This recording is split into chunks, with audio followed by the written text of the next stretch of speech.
And we are live.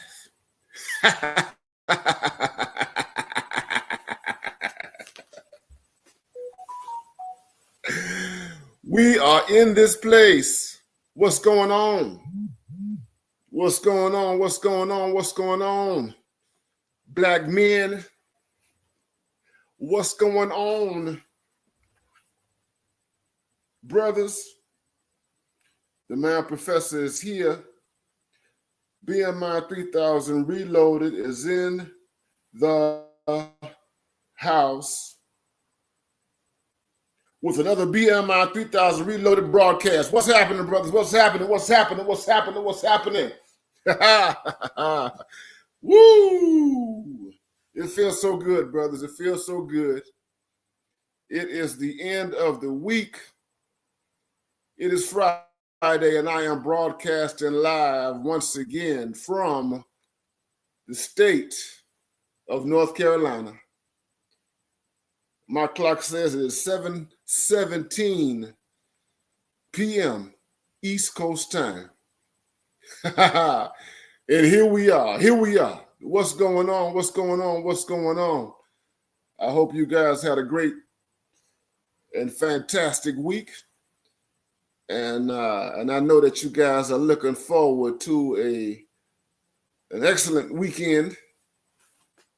The month of April is almost behind us, and we are steadily moving closer to May, and we will be in June. We will head into the summer, and I expect that this summer is going to be a very fascinating one. What's going on? What's going on? What's going on? Good to see you, Christopher Clipper. Good to see you. Good to see you, my brother. We here. We are here. We are here. We are here. This is Friday Night Live, and brothers, I'm excited about this broadcast. I've been thinking about this all week long, man. I've been thinking about this after my third viewing of Ryan Coogler's excellent film, Sinners, man. The excellent cinematic production. A Bible. That's what I'm going to call it, brothers. Sinners is not just a motion picture, my guys, and that's why I'm doing this broadcast. Man, it is not just a motion picture. It is a Bible. Hell, it's a Quran. It's an Afro-American Negro Quran. Shout out to the memory of the late David Carroll. You know, David Carroll used to always refer to the black population as the African American Negro. That's right. What's going on, Sun Ra 44?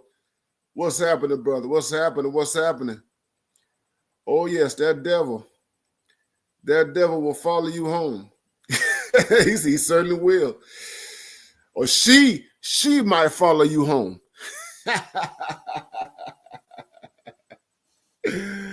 Woo! You know, we've been talking about Shannon Sharp this week. Our brother, Shannon Sharp, 57-year-old black man, multi-millionaire. Yeah, he been dancing with the devil, all right. Shannon Sharp has been dancing with that devil. Woo, woo. Yes, he has. Yes, he has. Yes, he has. Yeah. Yeah. And he wasn't too smart.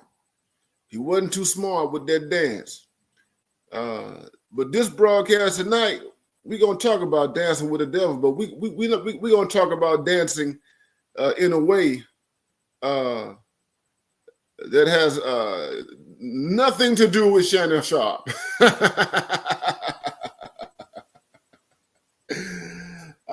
Vegas, you got to be smart. You got to have wisdom. You have to have both eyes open when you're dealing with the devil. You do.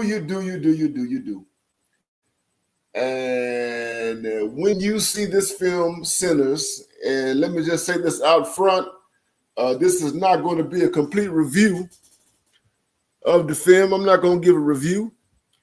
I'm going to talk loosely about the film, and I want to get straight to the point, straight to the chaser. In terms of Ryan Coogler's, salute, Unsunken One, salute to you.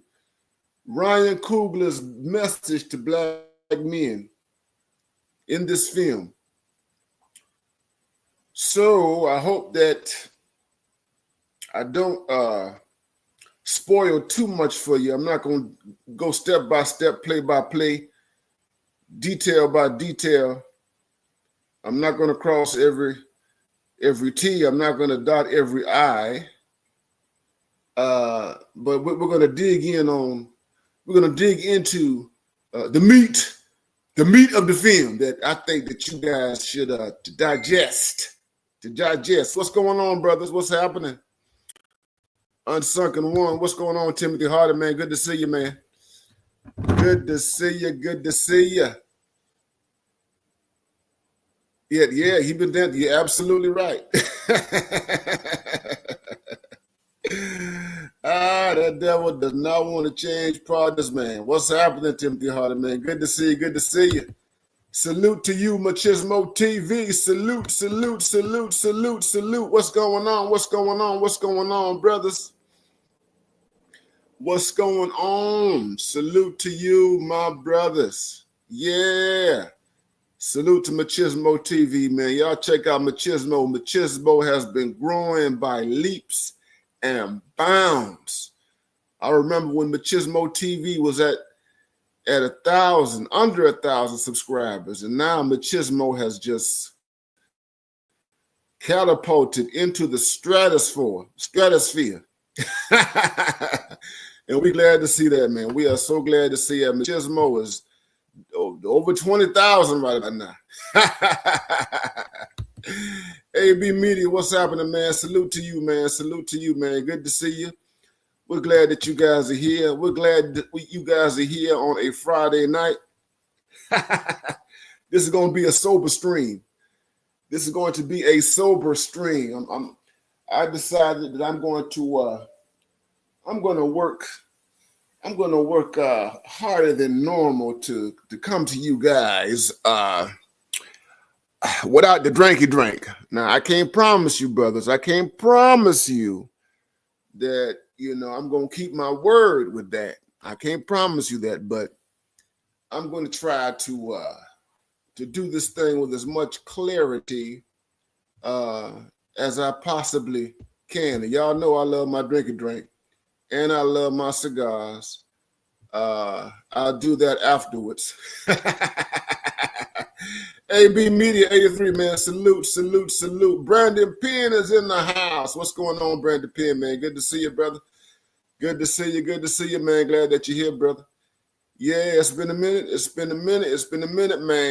It's been a minute. Yeah, Unsunken One. Yeah. I'm going to talk around the film. Man. I'm not going to give too much away, man. I'm going to drop some wisdom to give y'all something to think about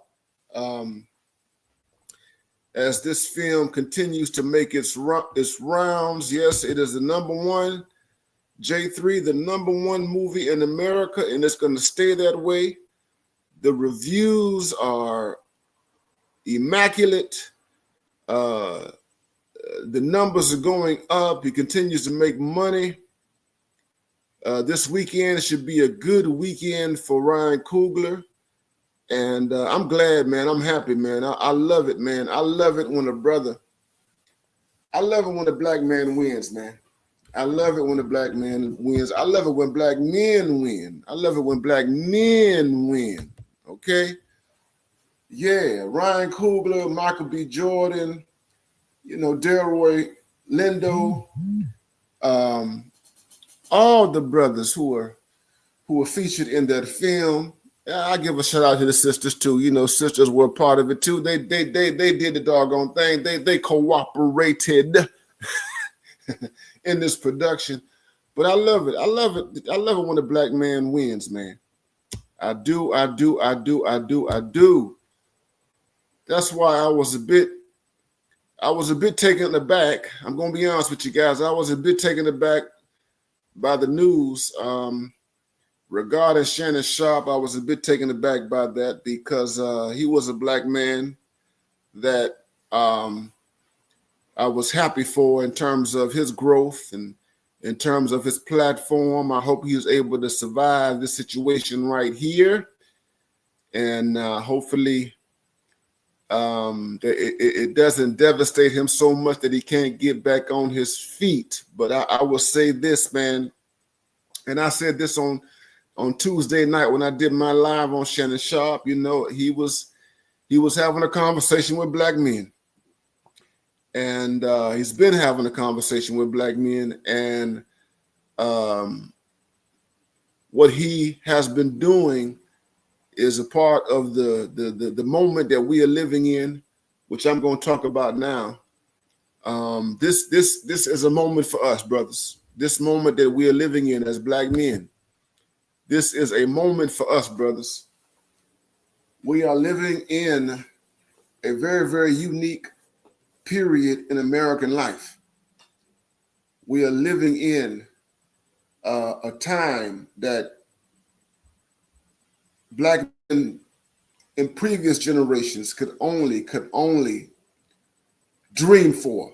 Okay, and what that means is that we have voices now, we have a presence now, we have an impact at this particular time. We've always had an impact on the culture, but we have an impact on this particular time, in this moment, especially this political moment, that is exceptional. It is unique.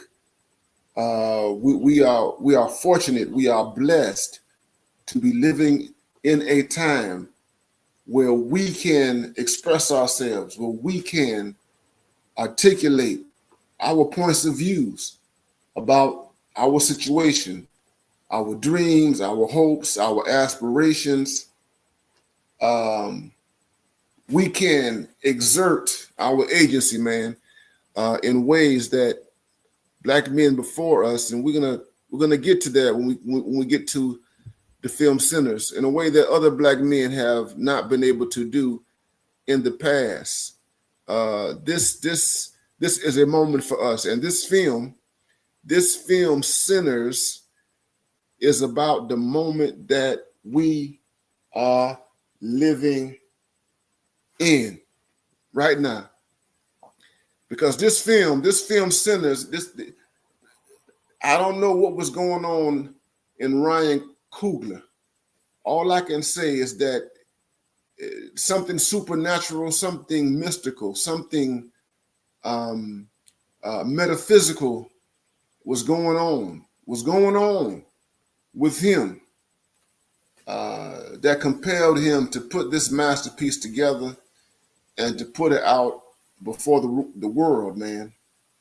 And it is timely. What he did is timely.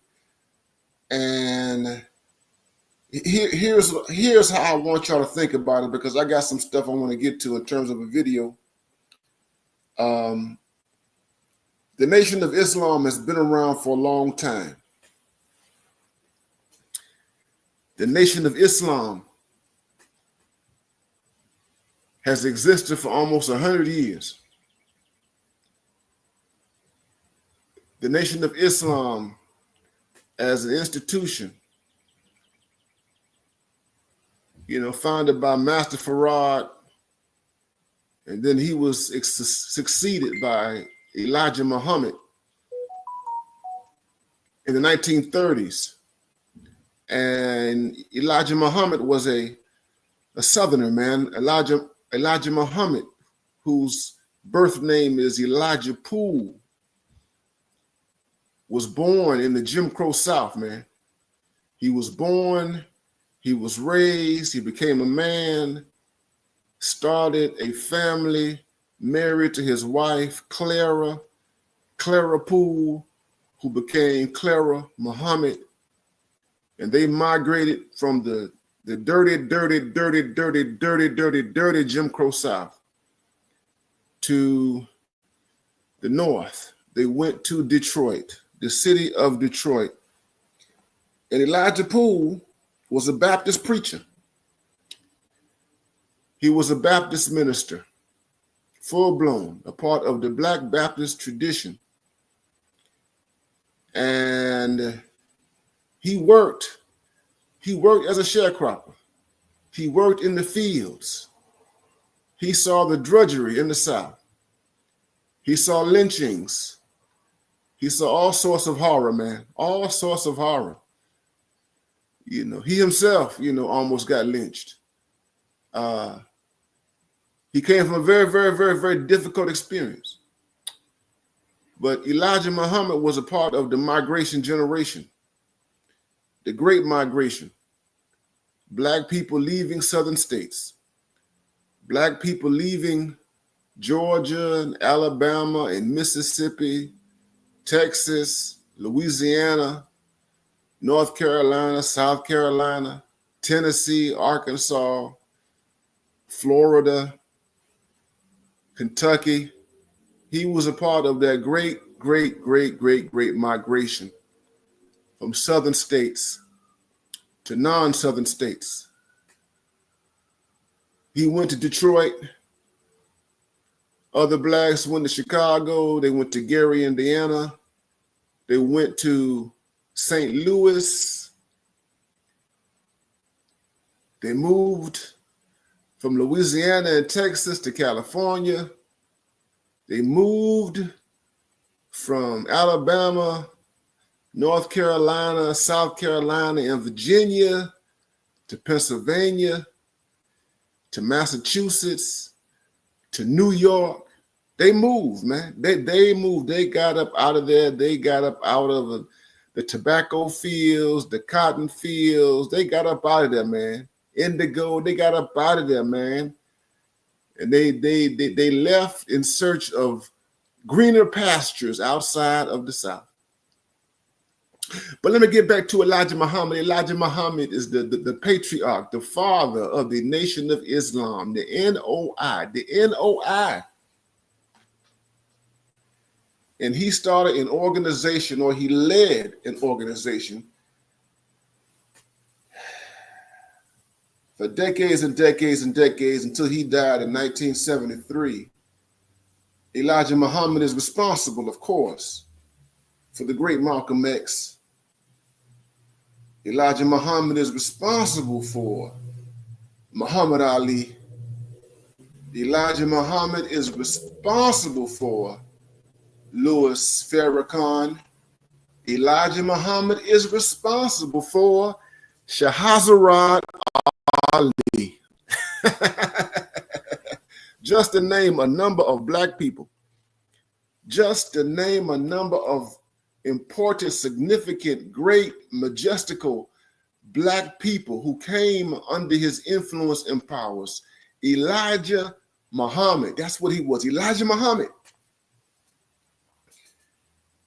And he started this organization, and he was successful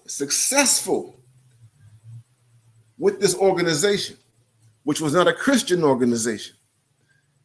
He successfully organized poor Black people and working class Black people.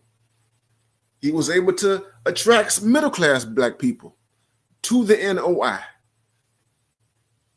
And Elijah Muhammad set up mosques, temples in as many cities as he possibly could. New Orleans, Winston-Salem, Chicago, Detroit, Harlem, New York, everywhere.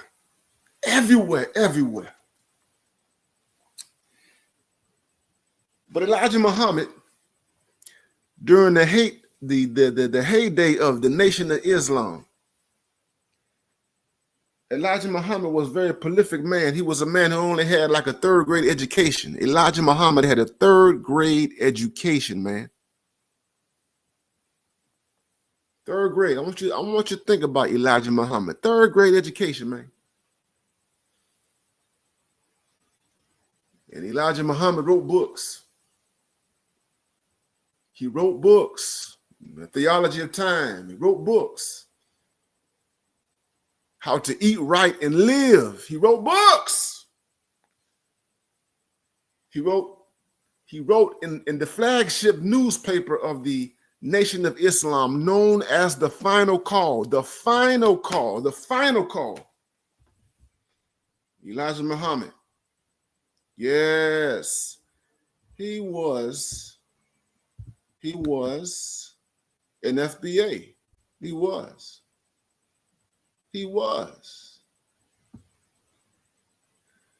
But there was one book that came out of the Nation of Islam, which was a collection of Elijah Muhammad's writings. One book. And it's probably the most famous book published by the Nation of Islam. And next to the Quran, you might as well call it the Bible of the Nation of Islam. And the book that I'm talking about, my brothers, the book that I am talking about is called Message to the Black Man. Message to the Black Man. That was the book. A thick, red, black book with that crescent. With that crescent. Message to the Black Man. And that book by itself, if you don't know anything about Message to the Black Man, I suggest that you find a way to get your hands on that book. I suggest that you find a way to get your hands on Message to the Black Man. It was his way of reaching Black people, but Black men in particular. It was a book intended to educate the Black man about the Black man situation in North America. A book driven by the idea of self-determination. Self-determination. That was Elijah Muhammad.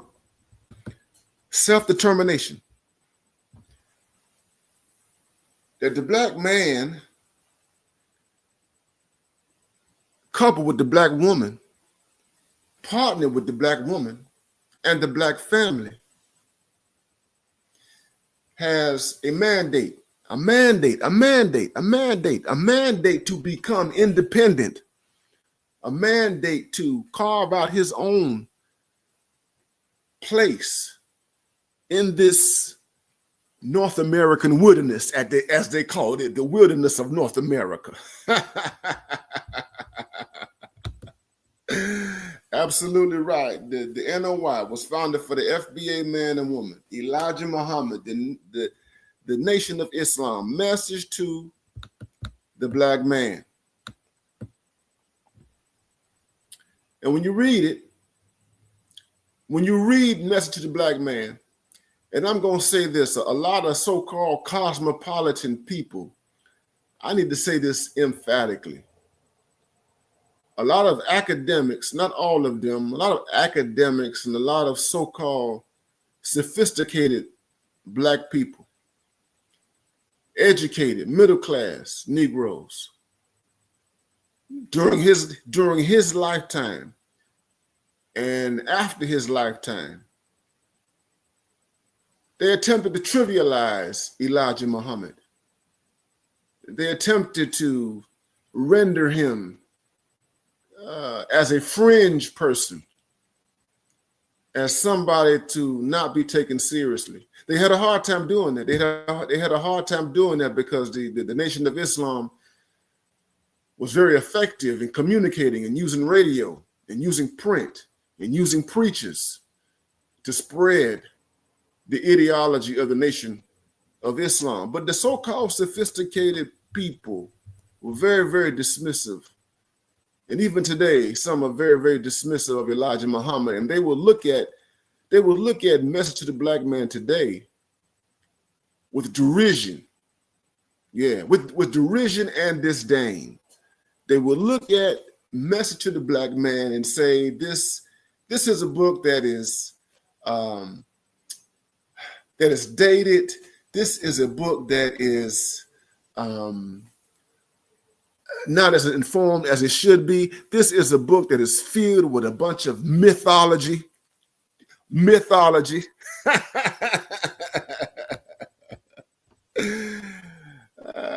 That Black people should not pay attention to. Mythology. And one thing that Elijah talked about a lot during his lifetime was the devil. The devil. Elijah Muhammad had a very, very intricate demonology, a very, very sophisticated demonology that was intended to help the Black man, specifically, and Black people in particular, to understand their situation in North America. So why am I talking about Elijah Muhammad? And why am I talking about Message to the Black Man? I'm talking about Message to the Black Man. I'm talking about Elijah Muhammad, and I'm talking about the Nation of Islam because it is apropos in this conversation about this film produced by Ryan Coogler called Sinners. And I submit to you, my brothers, that Ryan Coogler's film is a message to the Black man. It's a message to the Black man. And I'm going to tell you that Ryan Coogler has done with this film what I would say no artist that I can think of, no Black filmmaker. Spike Lee didn't do this. He hasn't done this with any of his films. John Singleton, the great John Singleton, and these are great men, great filmmakers. The great John Singleton, in his long body of work, he did not accomplish that in his film and in his art. The filmmaker Bill Duke, who's been around for a long time, you can look at Bill Duke's body of work. You can look at a Forrest Whitaker in the films that Forrest Whitaker has produced. You can go down the line and you can look at as many Black filmmakers as you possibly can, and not see the effort that you find with Ryan Coogler's film, Sinners. And why do I say this, guys? Why do I say this? Because Ryan Coogler took a genre in particular, and Sinners is a multi-genre film, and we're going to see this, but he took one genre in particular, a very, very, very, very, very important genre of culture, rather, and that is the blues. That is original American music, that is indigenous African American, Black American music, indigenous foundational Black American music. He took this genre and he was able to milk the genius from this genre, to rethink it, to reimagine it, to give it a different language, and give it back to the world. And give it back to the world. And let me just say this, guys, emphatically about Black American culture at its best, especially before the 1970s. Before the 1970s, man. Is that when you look at Black American culture, if you're talking about music, if you're talking about comedy, if you're talking about Richard Pryor, you're talking about Red Fox, you're talking about Rudy Ray Moore, you're talking about Moms Mabley. You can go all the way. I mean, you can go into the folklore. You can go into the spirituals. You can go into the spirituals that the slaves created, and you can look at the language. But you can look at the folk culture, the oral culture that Black people created coming out of slavery, going into Jim Crow. And you can look at it before 1970, and you can see the genius of Black imagination. You can see the genius of Black language, the genius. You can see the genius of coded language. Coded language. What do I mean by coded language? That Black people, when you study Black culture, when you study the spirituals and when you study the blues, and you pay attention to the language that the Black people were using, the language that they use to communicate amongst themselves in a hostile environment, what you have is coded language. Coded language. Language that only Black people understand. Coded language. I'm talking about the use of metaphor, the use of simile, the use of double entendres, the use of the vernacular. Coded language that only Black people understand. And that coded language allowed Black people to talk amongst each other in a hostile environment, to say things amongst each other in a hostile environment that was not readily deciphered by white society. White society. And white people didn't understand what we were saying. White people never understood what we were saying in the spirituals.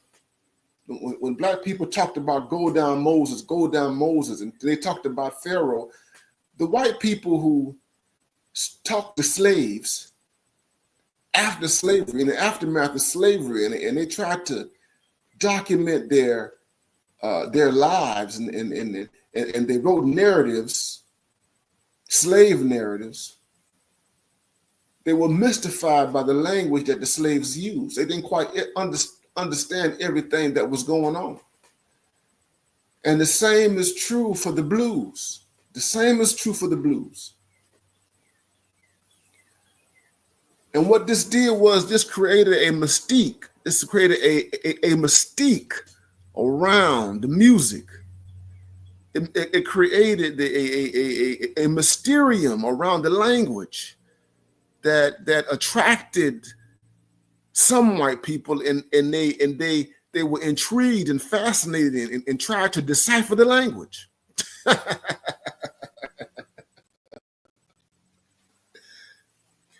But here's the point. We spoke in codes. We spoke in codes to communicate ideas, to communicate a message to one another through music. And I would say that the closest that we got to that,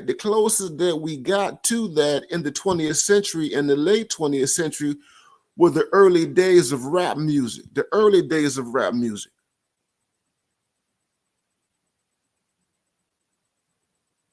When you look at early hip hop, late 70s, 1980s, and you listen to the music and you listen to the language, when you listen to the message, Grandmaster Flash and the Furious Five, when you get to the 80s and you start listening to somebody like Rakim, who was a 5%er, Rakim, who was saying things in music using coded language to talk to who? Not to talk to the larger society, but to talk to us. That was the genius of early hip hop.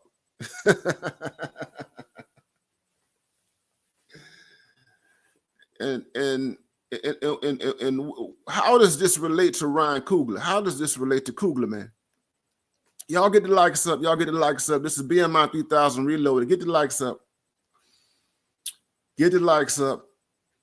Yes, Gil Scott Heron. Gil Scott Heron was there. He was a part of course, he's a foundation. He's a part of that. He's a part of the oral tradition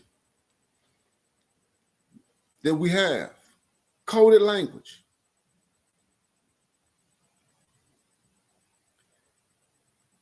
And what happened, brothers, is that when the music became commercialized, when the music became heavily commodified and it was taken over by capitalists, and once it started making lots and lots of money, a lot of that coded communication got watered down. They got watered down.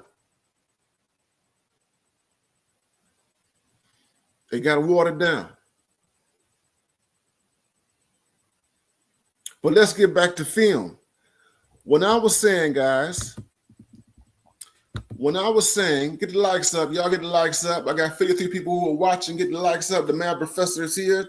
BMI 3000 Reloaded, man. Y'all get the likes up. Let's get back to film.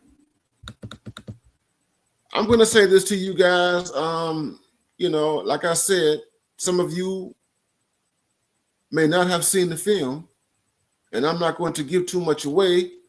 I'm going to try not to.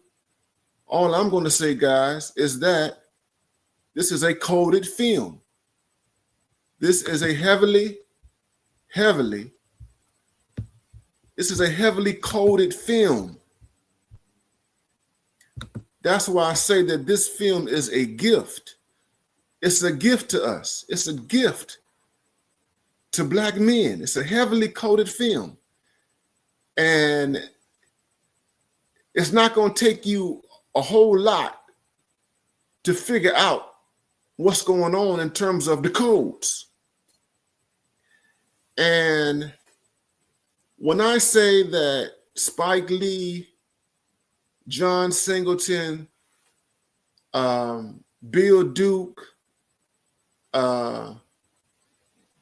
Forrest Whitaker, and some others did not do this in their films, what I'm saying is that these are extraordinary directors and filmmakers and screenwriters, in their own right. But they have not given us a coded presentation. And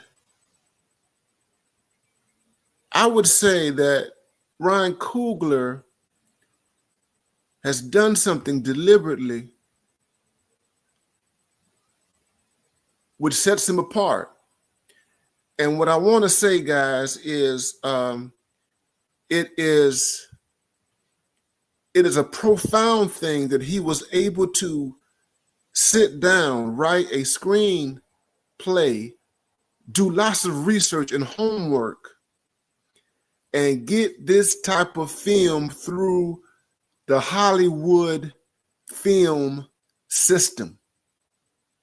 And I'm going to say this again.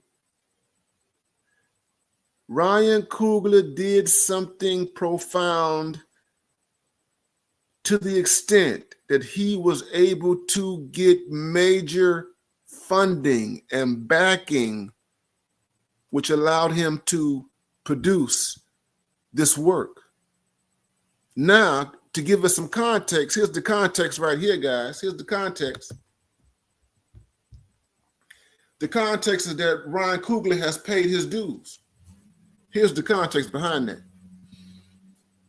Ryan Coogler has paid his dues. This man produced his first film, directed and everything back in 2013, Fruitville Station. He did Creed. He did the Black Panther movies. He was a part of that film on the Black Panthers, Judas and the Black Messiah. I believe that's what it's called. This man has paid his dues. His films make lots of money, lots and lots and lots and lots of money, lots and lots of money. So that works to his credit, to his benefit. His films make lots and lots and lots of money. And he has honed his craft.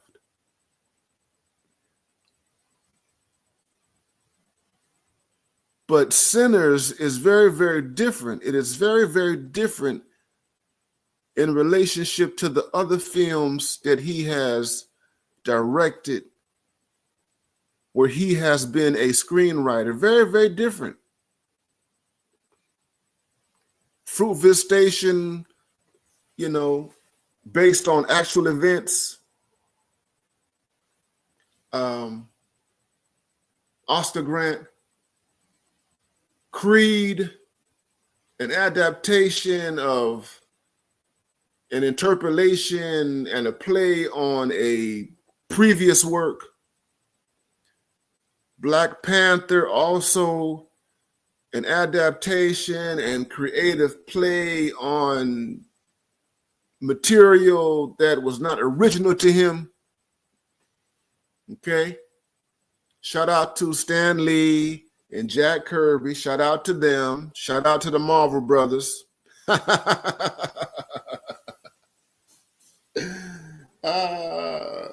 the likes up, guys. BMI 3000, man. Get those likes up. Get those likes up.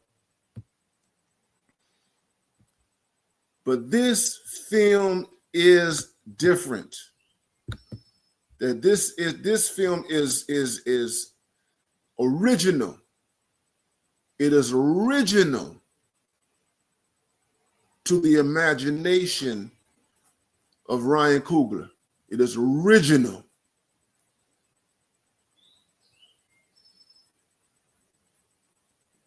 He did not use previous works of others. He did not make a film based on actual events. He didn't do that. This is a pure work of imagination, of passion, of love, of joy, of intelligence, all these things, man. And with this film, he's given us a Bible. He's given us a Quran. He's given us a message to the black man. That's what this brother has given us, guys. Y'all get the likes up, man. Y'all get the likes up. He's paid his dues. This brother has paid his dues. And he's young, 38 years old. He has a lot of daylight in front of him. There is no limit to what he can do. There is no limit to where he goes next. And that's a wonderful thing. But it seems to me that this film is going to stand out. This film will stand out as his signature film, because it's all him. It is all him. Yeah, you're not having to negotiate. He did not have to negotiate with other people's creative license. This is his creative license and his alone. His alone. And this is a Bible. He's speaking to us in codes, and you need to decipher the codes. It's not going to be enough for you to watch this film one time. You're going to have to watch the film multiple times in order to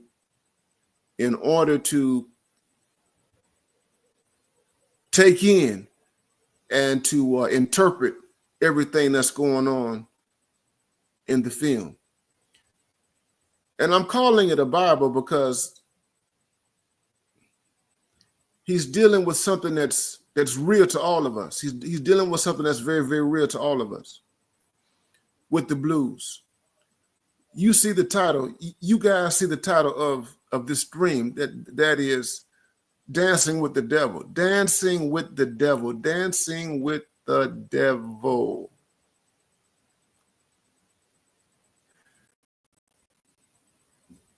And what devil are we dancing with? We are dancing with the devil we know. The devil we know.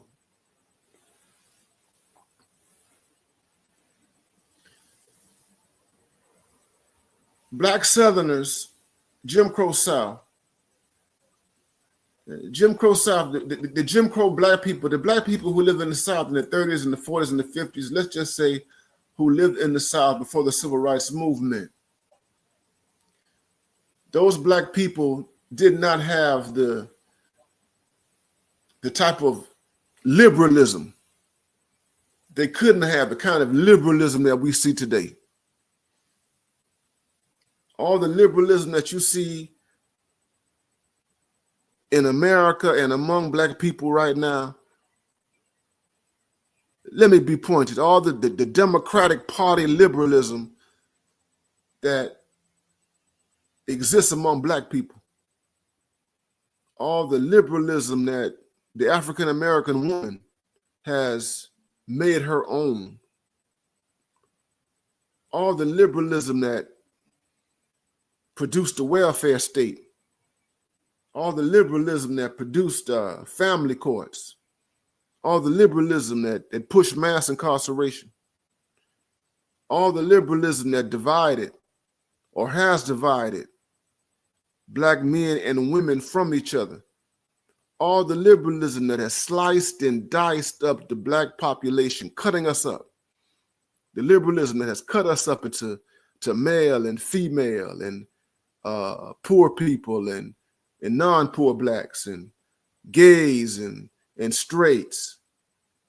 All that liberalism that we see right now, it has sliced and diced us up.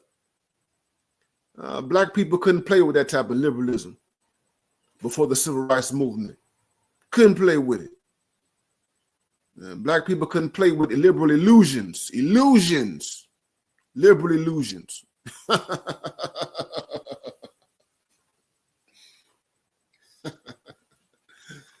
Black people had to deal with the devil.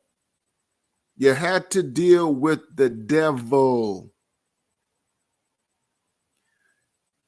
And you know, Elijah Muhammad was criticized for using that term, the devil. And y'all know how he used the term the devil. He was criticized for it by people. But when Elijah Muhammad talked about the devil, he was talking about a particular kind of reality that you couldn't get around. But that was a reality that was there.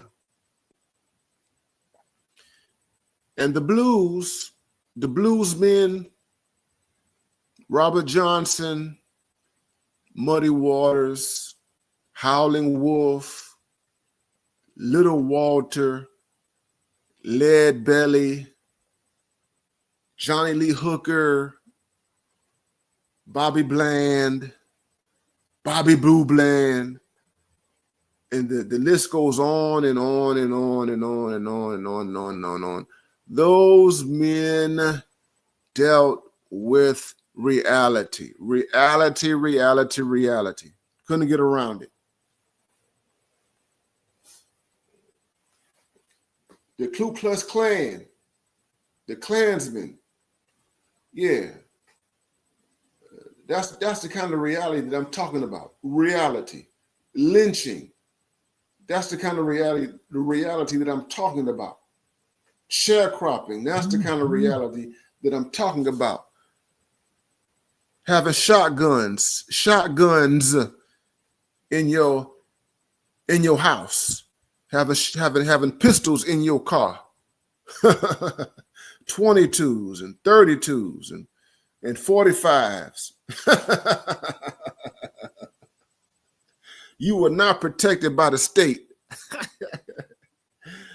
Your constitutional rights, which were given to you in the aftermath of the Civil War, were not enforced.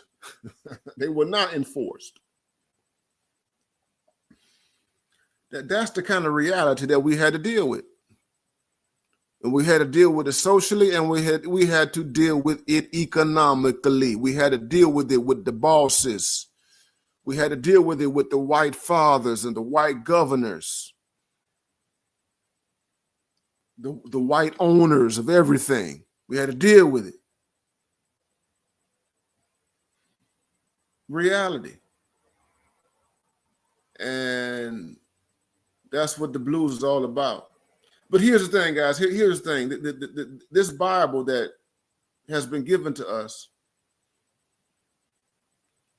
is a Bible that is necessary for 2025 and beyond. It is necessary. This Bible that he's given to us, this Bible of reality,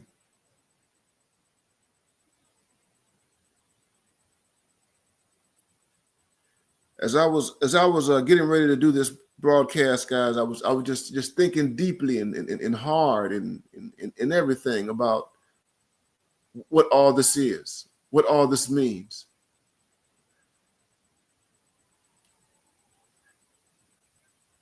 I mentioned hip hop. I want you to think about Percy Miller. Percy Miller, better known as Master P. No Limit Records coming out of the South. I want you to think about Master P, man. Think about Master P. Everybody knows Master P's story. Everybody knows his story, man.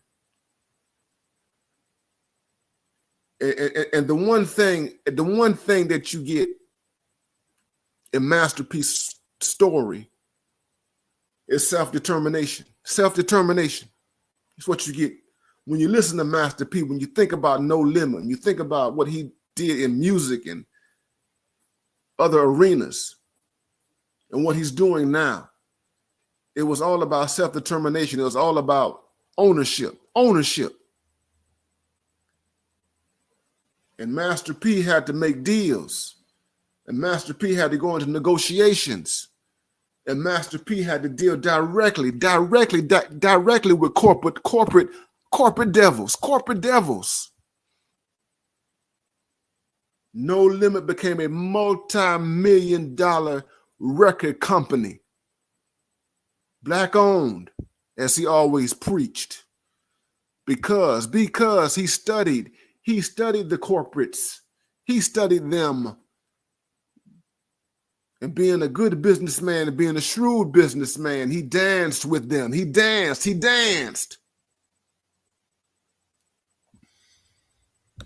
And what's true about Master P is also true about Brian Williams. Brian Williams also out of New Orleans, Louisiana. Y'all know Brian. Y'all know Baby. Y'all know the Birdman. coming out of New Orleans, Cash Money Records, Cash Money. And we talking about black men from the South dealing with these corporate entities that are known, that were known. They were known for exploiting the record business is one of the most treacherous and exploitive industries in this country. And black music, and it's apropos that this is a movie about the blues. Because those artists from that genre and the other genre, and they called their records race records. Many of them were exploited. Cadillac Records. Some of y'all saw the film Cadillac Records. The film about Chess Records. The film about Leon Chess and this company that produced people like Muddy Waters and Howling Wolf. In 2008, a film, you all know about the film that was created around Chess Records that came out in 2008, Cadillac Records, which tells the story.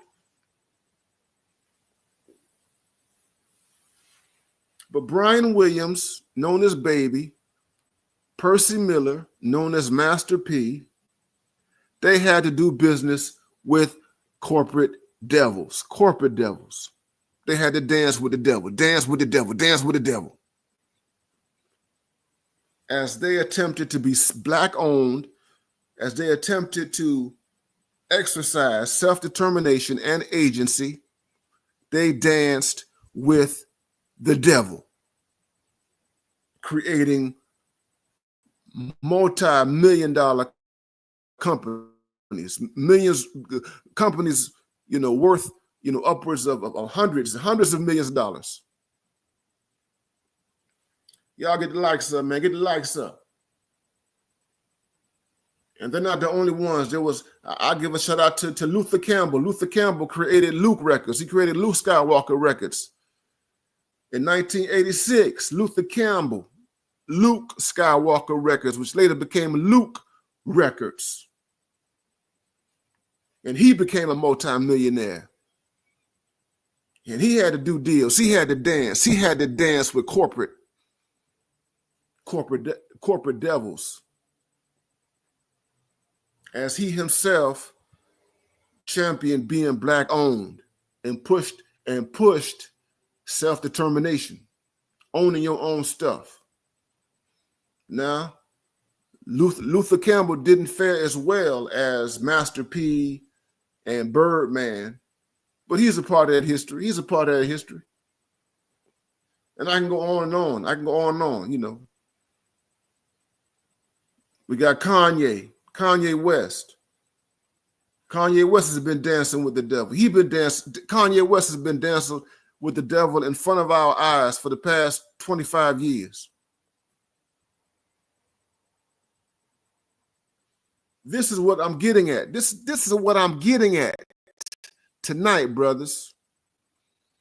That Ryan Coogler has given all of us a Quran, a guide, and some inspiration with respect to dancing with the devil.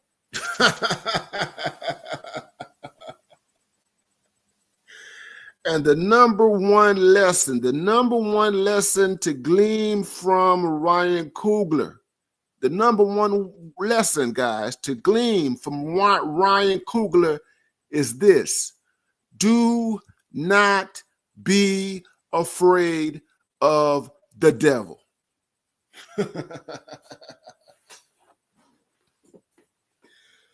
Do not be afraid of the devil.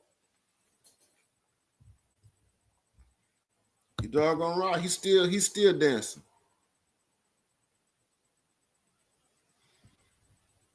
That's right, CG.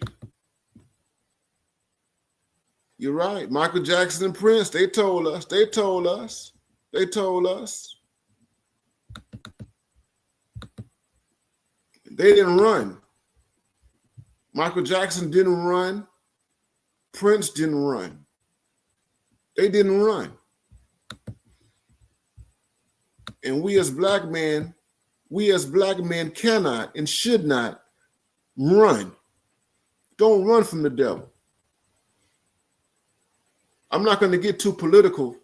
I'm not going to get too political on this stream. Y'all know my thing is politics and everything like that. But this is why I say that this film is fitting for the times that we live in right now. It is fitting for the times that we live in.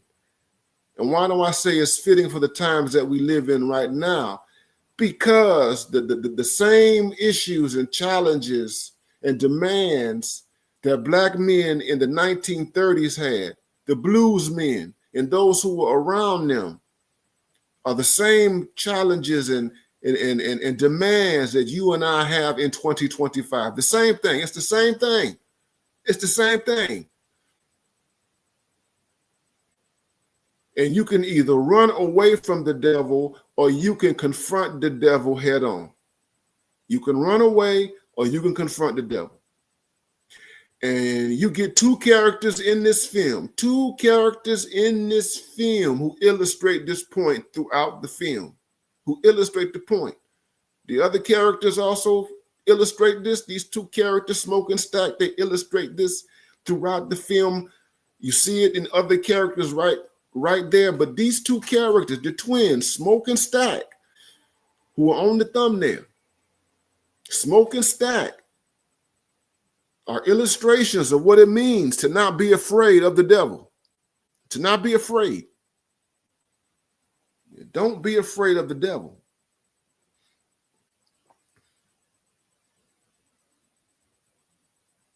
And this is apropos for this moment right now in 2025. You see, a lot of black folks are scared. A lot of black people are scared. A lot of black people are scared, including black men. A lot of black people are scared. A lot of black men are scared. Their nerve, their sense of agency, their sense of self-ownership has been diminished by liberalism, diminished, if not completely eradicated. They are in fear. They are living in fear. And we hear it all the time. You listen to these people talk politically. Those who vote, those who are still on that Democratic plantation, you can hear the fear in them. But Coogler has given us a blueprint for overcoming fear. It's a blueprint. We got a blueprint. Y'all get the likes up, man. Y'all get the likes up. Get the likes up. The man professor is in the house. Now, there's a video that I wanted to show. I want to show you guys, and just an interview of Ryan Coogler on a program called Democracy Now!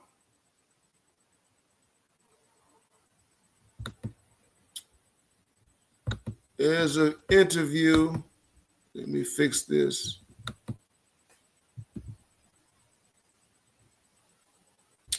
Let me go back to my picture. Y'all just give me a sec. Give me a second, brothers. I'm glad that you're here, man. Peace and blessings to all of you guys. Peace and blessings. Peace and blessings. This is BMI 3000 Reloaded. BMI 3000 Reloaded.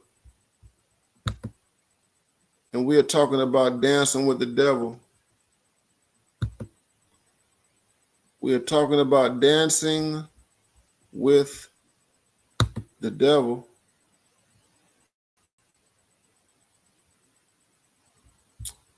Now,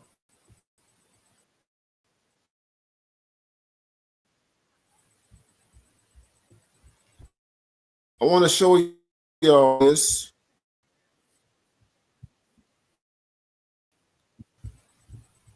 I want y'all to see this. Let me see. Ah, here it is. There we go. There we go. There we go. There we go. I need y'all to put a one in the chat. I'm Amy Goodman. Here.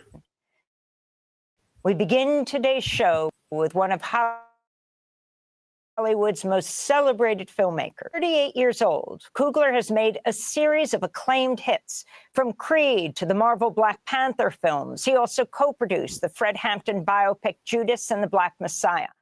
Born in Oakland, California, Ryan Coogler's first film was the Sundance and Cannes Award-winning Fruitvale Station from 2013, about the killing of Oscar Grant on the BART train platform.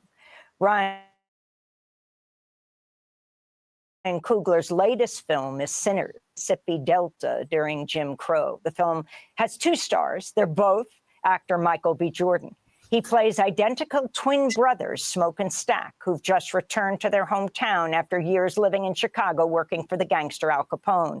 The twins purchase an old sawmill from a racist white landowner to start a juke, confronted by a supernatural evil. Oh, and did I say it's a vampire film? This is the film's trailer. I've been all over this world. I seen men die in ways I ain't even know was possible. Hey, brother, be careful. I will.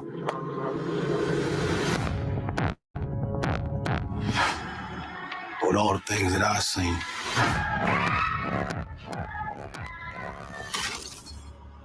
I ain't ever seen no demons, no ghosts, no magic. Till now. To get back inside.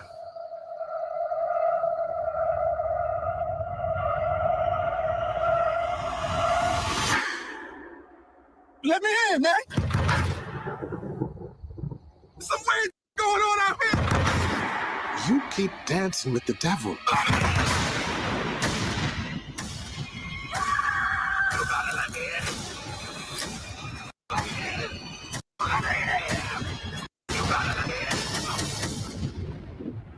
One day he's gonna follow you home.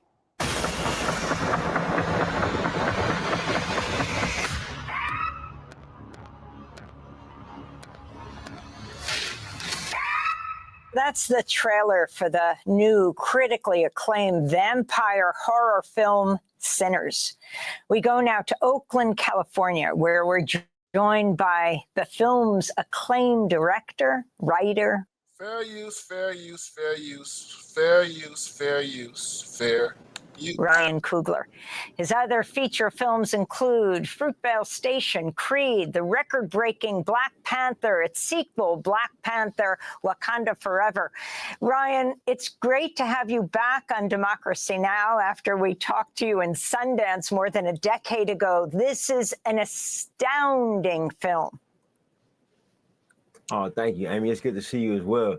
And I appreciate the kind words about it. We worked really hard on it. Me and my wife, Zenzi Coogler,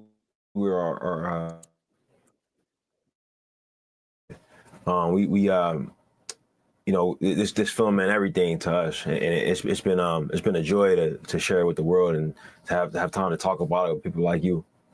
Well, talk about how you developed the idea for this and wrote it. I mean, this horror film, this film about everything from Jim Crow to slavery, the magnificent music, and the fact that you made it a vampire film. Yeah. I mean, it's such a great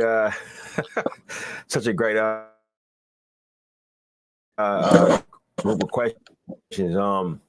You know, like, to be honest with you,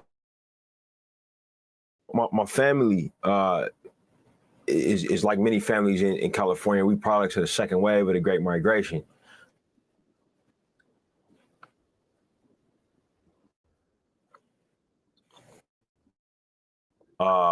And her mom, before her and my mom are known for is their gumbo. They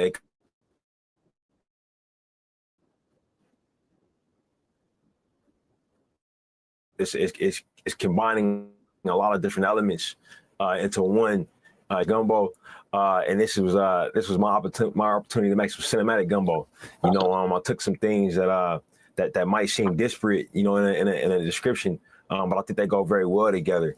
You know, I grew up in Oakland, and one of the most important people in my life was my Uncle James Edmondson, who was a Mississippi man who married my grandmother's younger sister, Sammy, who the main character in the film is named after.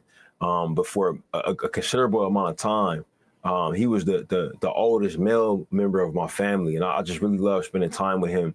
And all he wanted to do when he was off from work was listen to blues music, drink Old Taylor whiskey, and maybe catch a game of San Francisco Giants on the radio. You know, and I associated that music with him. You know, I never felt like it belonged to me. It felt like it was music for, you know, for older people. But he passed away in 2015. And I was devastated. I was away from home as I normally was, making a film called Creed when I got the news. And after he passed, I started to listen to old blues records to kind of remind myself of him. And if I did it enough, I would feel like he was there with me, almost like I was conjuring his spirit. And the base of the idea started with that.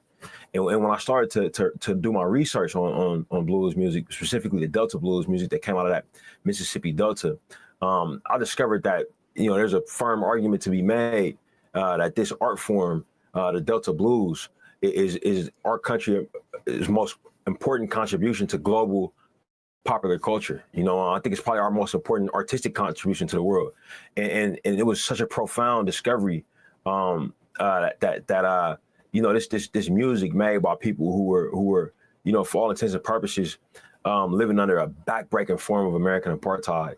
You know, denied their humanity on a daily basis, would create something so artistically excellent that it would affect, you know, global culture, you know, from that time forward. And that was what I saw to make. I saw to make something personal and true, but also epic and mythical. You know, I grew up loving horror stories in literature and in cinema. You know, so I combined that as well. You know, I had an appetite for showing more of myself. You know, after having over a decade working in franchise filmmaking. You know, if that makes sense. I was very passionate about those projects, but those projects weren't completely my own. So I was excited to incorporate some elements of genres and styles that I was interested in. But also, the last thing I'll tell you, Amy, was through my research into the music, I learned more about the music industry and the music business as it was built out, and how much the concept of genre is related to racism. You know, the classification of different types of music. You will have a song sung by a black artist, and a white artist can sing that same song in homage to that artist. And the industry would say, hey, this black person's song, we're going to put that in one category. Back then, it might have been called race records. And then this other white musician will invent a new genre to keep a separation here of these groups of people. Maybe we'll call that bluegrass, or we'll call it country, or we'll call it rock and roll. You know, even though it was the same song sung the same way, they were looking at the color of the skin of the person who was singing it and enforcing that apartheid, even through the artistic business model. So I wanted to make a film that was kind of raging against the concept of genre and making the audience constantly question it, even while they were watching it, whether that's genres of music or genres of filmmaking. This film is definitely. Now, Coogler has said a whole lot. He said a whole lot there, brothers. A whole lot there, man. You notice that he begins by talking about his uncle. He starts talking about an uncle who was a migrant, who was deeply, deeply enmeshed in the blues, man. And Coogler himself is a product of this migration. And it's the memory of the uncle that precipitates all of this here, man. And if you hadn't heard it already, brothers, if you hadn't heard it, Coogler is intentional in giving us something that is indigenous. This is indigenous, meaning that this is native to us, native to this North American context. Yes, he said it, foundational Black Americans. And he's going to say more about this as we go forward. But he talked about this gumbo that he has created, this gumbo, New Orleans gumbo. But it's deeply rooted in the experience, in our experience in North America, a degraded experience. Thank you, Dr. Johnson. Thank you. Good to see Dr. Johnson in the house. Y'all get the likes up. Y'all get the likes up. Y'all get the likes up. I'm going to let this play, guys. I'm going to let this play. Genre bending, genre shattering, crosses so many genres. And again, it's about vampires. So before we go to this clip, can you set it up for us? Yeah, absolutely. So this is a clip with a character named Cornbread, who's played by the great Omar Benson Miller. And he was kind of hired to be the bouncer for the juke joint. And he's gone for a little bit. He goes to use the restroom and he comes back. And since he's been gone, the character Smoke, who's one of the twins, was actually the older twin, played by Michael B. Jordan, and the character Delta Slim, played by Delroy Lindo, and the character Annie, played by Wumi Musaku. They've all had a supernatural encounter that's kind of raised their antennas to the fact that something is going on that might be greater than they can understand. And Wumi is a conjure woman who has a lot of experience, with hoodoo and mysticism, and she's trying to, lean on that knowledge to figure out exactly what they're dealing with. And a light bulb goes off when this character is struggling to enter the space. Here's a clip from Sinners. What y'all doing? Just step aside and let me on in now. Why you need him to do that? You big and strong enough to push past us? Well, that wouldn't be too polite now, would it, Miss Annie? I don't know why I'm talking to you anyway. Smoke. Don't talk to him. You're talking to me right now. Why you can't just walk your big ass up in here without an invite, huh? Go ahead. Admit to it. Admit to what? That you dead.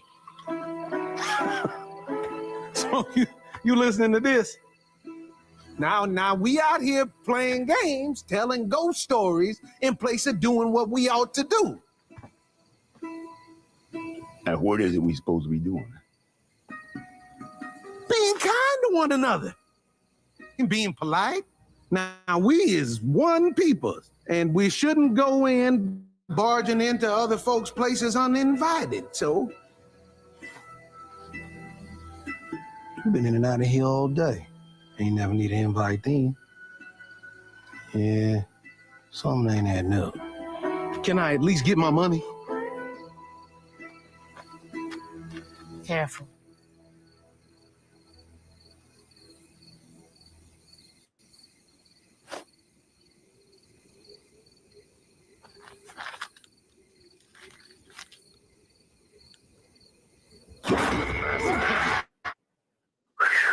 Yep, it's scary.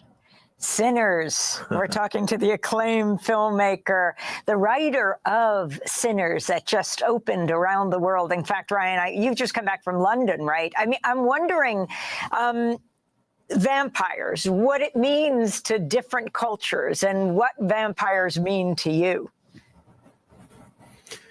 That's a great question. I think that the vampire is one of those supernatural creatures that is kind of at the top tier of global consciousness. And I think that's because you've seen the concept of the vampire pop up in different cultures, almost independent of each other. You know, every place where you'll find human beings has a version of this creature, but it's also permeated. You know, two of the most widely spread storytelling art forms, the literature with Dracula and all of the shows and films that have come, after that. You just got some great cinema that involves this mythical character. And for me, is that they are very associated with human behavior. They're associated with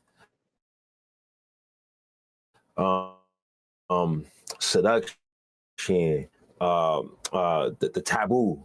And I think that vampires are like zombies and werewolves, which are the other big aliens, which the other big ones.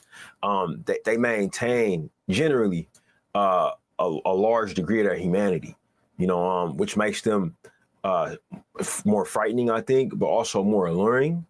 So it's just rich material. And one of my favorite stories I ever read is a book by Stephen King called On Writing. Let me stop right here, guys. Now, I want you to pay attention. He's talking. I told y'all that the film has a bunch of coded language in it, and he's talking about these vampires, and these vampires are coded. Now, he's given a very broad humanistic interpretation of these vampires for Amy Goodman.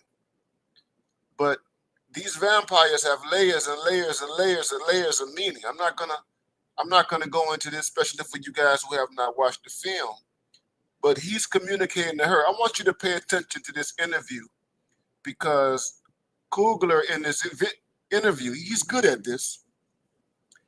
He's talking in code. I'm not going to decode everything he's doing here, but he's coding. Here's the thing. This is a director who knows the audience. He knows the audience is in the plural. He's dabbling in this genre, a genre that typically isn't associated with Black people. Okay, that's the thing about vampires. Typically, it's not associated with Black people in terms of the imagination and all that kind of stuff. Yes, malevolent forces can be found all, across culture and stuff like that. But there's a lot that's going on here. He does an excellent job in explaining to her why he's using the vampire, but she's clueless. Amy Goodman is clueless. She just thinks that, oh, vampires are cool. Vampires are cool. This is a cool thing. This is her. She is completely clueless as to the other meanings that are going on in the film with these vampires. And I remember reading this book back in 2015 when I was working on Creed, and ironically, it was the same year my uncle passed away. And I remember him talking about his process, and he had an aside about a book he wrote called Salem's Lot, and it was so interesting where he talked about being inspired to write a movie about Dracula, but have him somewhere in America, and he pitched his wife Tabitha, what if I wrote a book about Dracula showing up in New York City? And she very famously said, according to the book, yeah, he would just get run over by a cab. Like the city was too big. It was too complicated for Dracula to even survive crossing the street. And allegedly Stephen King thought about that and took the note from his wife and then said, well, what if he arrived in a small town, a sleepy American town that was kind of isolated? And then she kind of said, hey, maybe you got something there. And that became Salem's Lot. And I remember rushing off to read that book and being so moved by it, and his conversation around it and on writing was that it was basically a combination of a book called Peyton's Place and Dracula.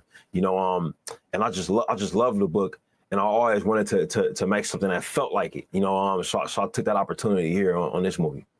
And talk about what it was like for you going into the Deep South to make this film. I mean, you made the film around New Orleans, is that right? And the culture there and your past work, and your journeys to Africa with Zinzi, your wife. Yeah, absolutely. So this movie was a very interesting opportunity for me to do some research about my lineage. And I had that opportunity before with the Panther films. And in that situation, me being a foundational Black American, my family. Did y'all get that? It's right there. Did y'all get it? Y'all got it right there? Y'all got it right there. Has been here, for over 400 years, essentially, in North America. But the Panther films allowed me to travel back to the continent of Africa and spend time there and contemplate our distant ancestry as it relates to the continent, as it relates to the diaspora.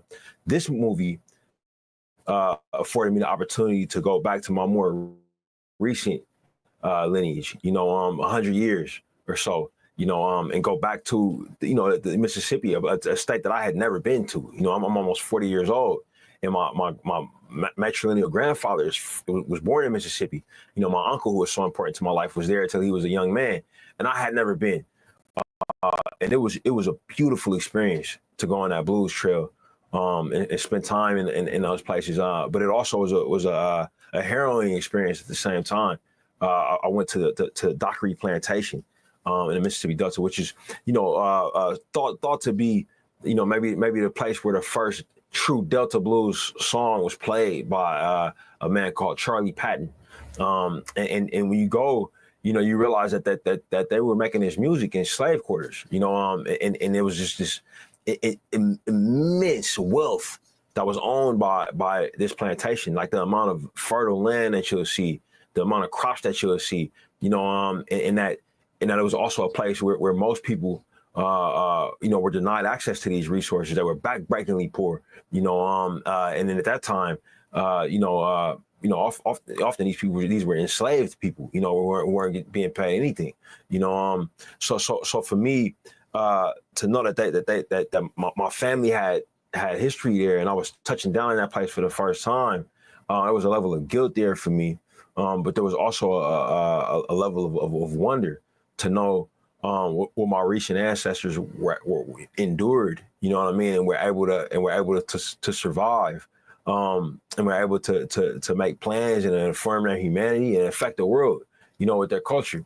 I was really taken aback by it. And while I was there with my composer, Ludwig Göransson, who made our incredible score, our incredible soundtrack.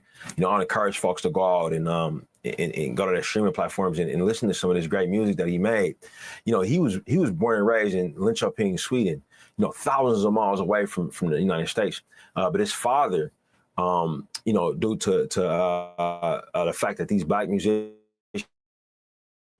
weren't allowed to tour in the U.S., some of the British saw these players, Howlin' Wolf, Albert King, as a teenager in Sweden.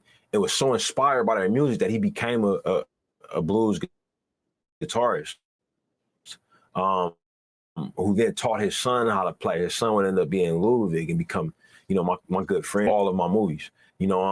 Ludwig was there with me on the blues trail, and his father was there with him. It was a lifelong dream for his father to take this trip with him. So Ludwig, through researching this movie, was fulfilling, his 70-year-old father's dream, to see the birthplace of this music that changed his life so much, and that enabled me to understand just the global impact of these incredible human beings, who due to the shame and the misinformation associated with the time that they came up in, and the exploitation that was happening, the indignities that were happening, we don't look at that time seriously.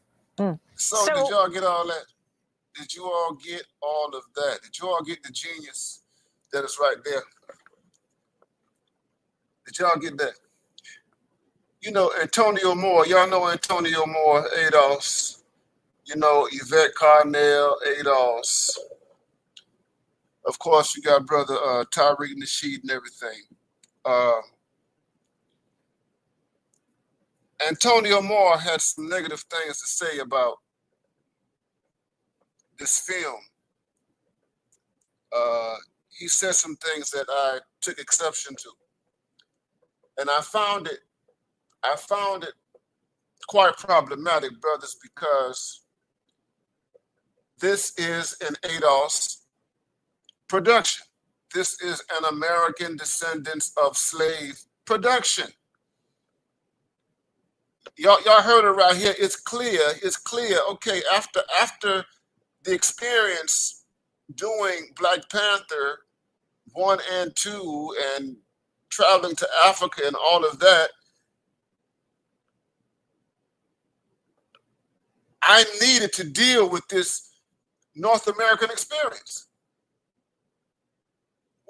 We have to deal with the Mississippi and the Alabama and South Carolina and the Georgia and the entire region of the South that basically has shaped, which is the mother of Black American culture.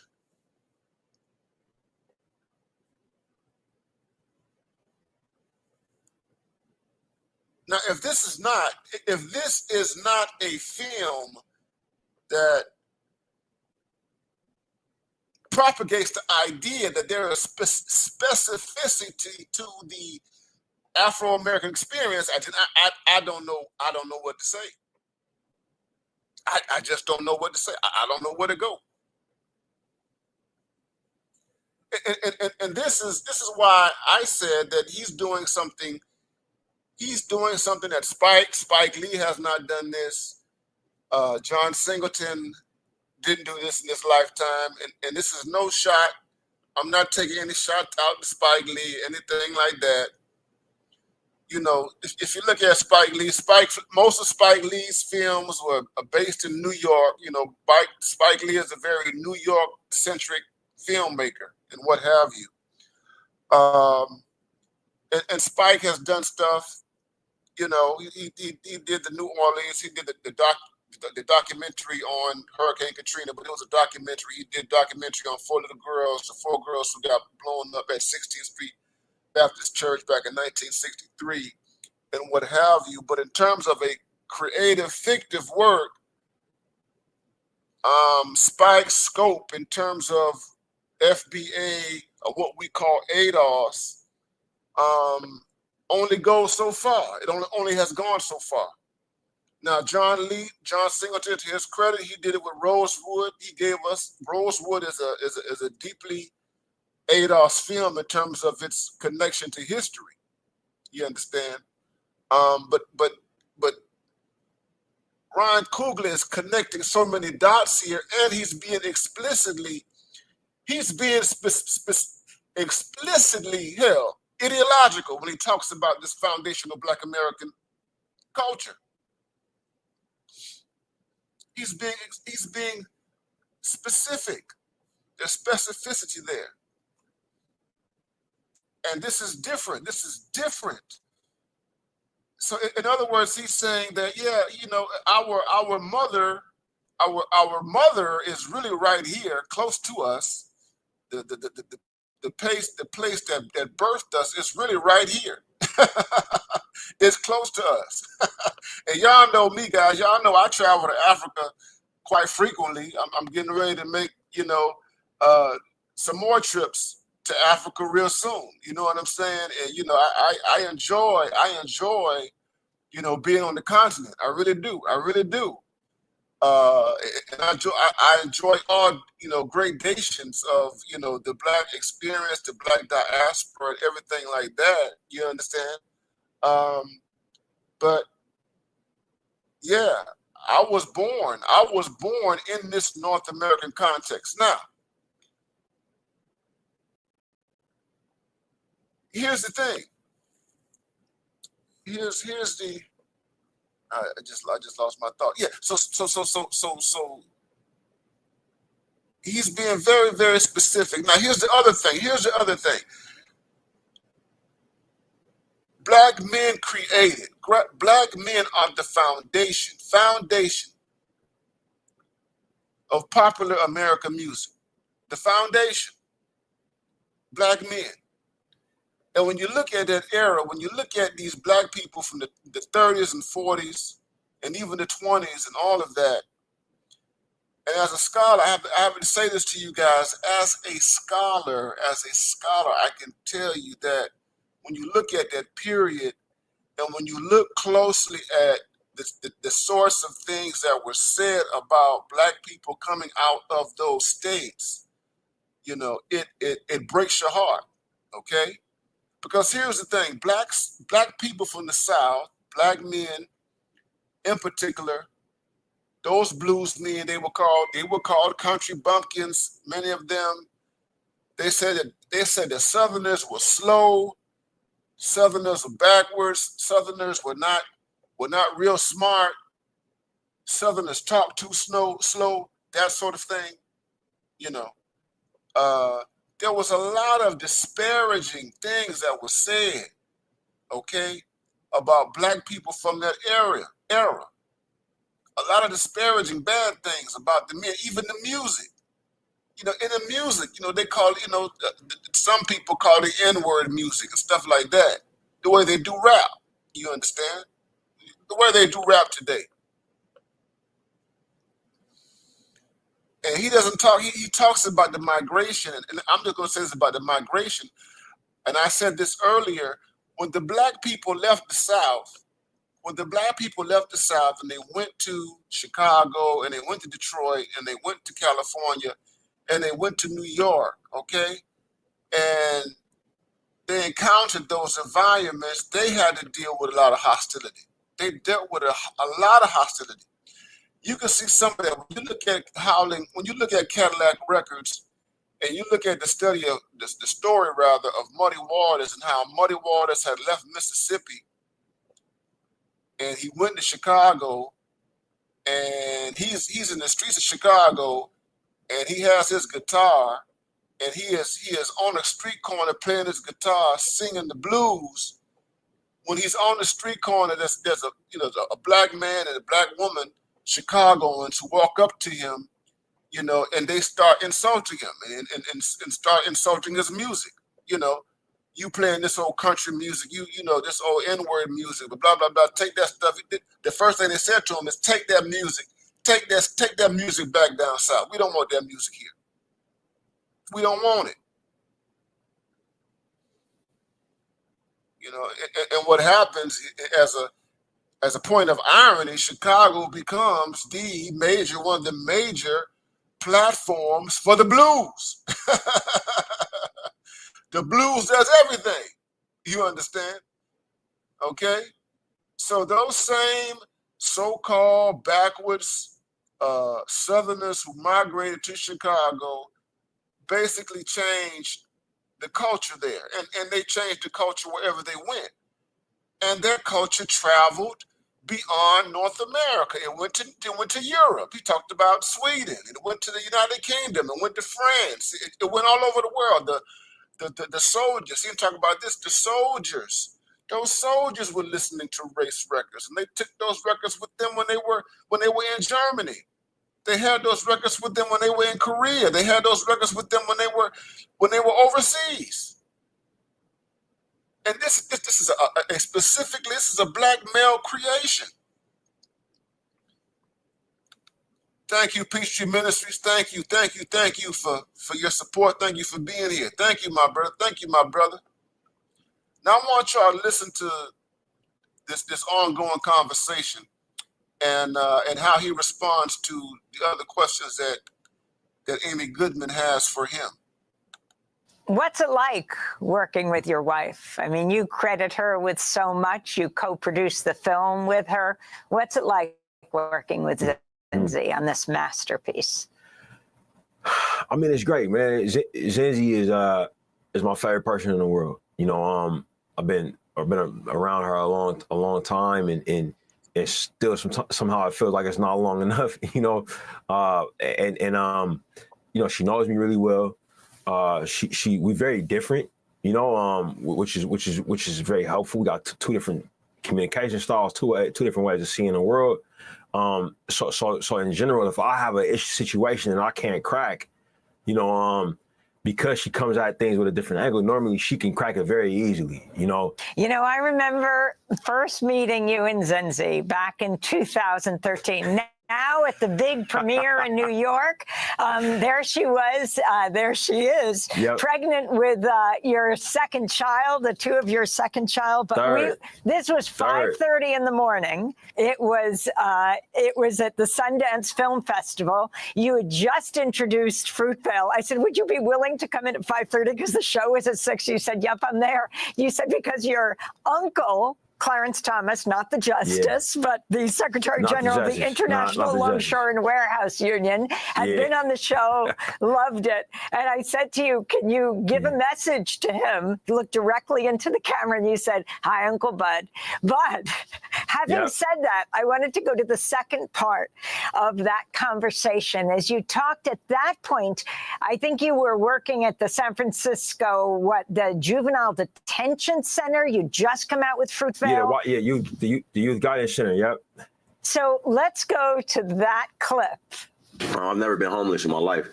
I always had a home. When I first went to film school, however, because it was such a sporadic thing, I went down to Los Angeles, you know, and I didn't have anywhere to stay yet.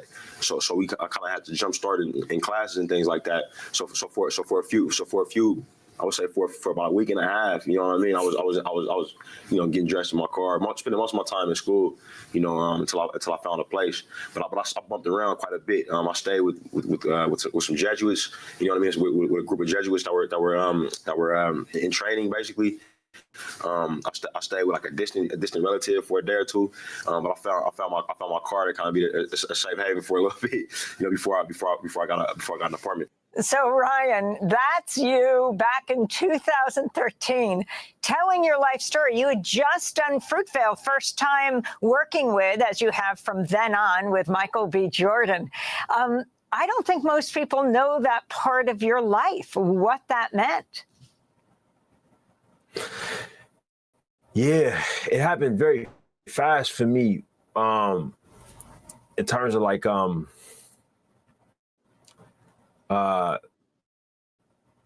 the decision to go to Los Angeles and become a filmmaker, you know, and I went down there with it figured out, you know, and I needed I ended up needing a lot of support from a lot of different people, and I'm still close with all of those people.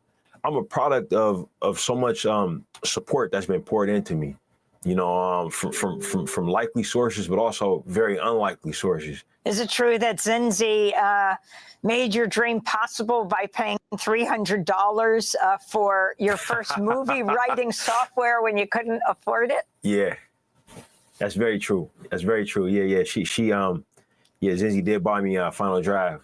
One of the kindest things anybody's ever done for me. And yeah, we were both student athletes.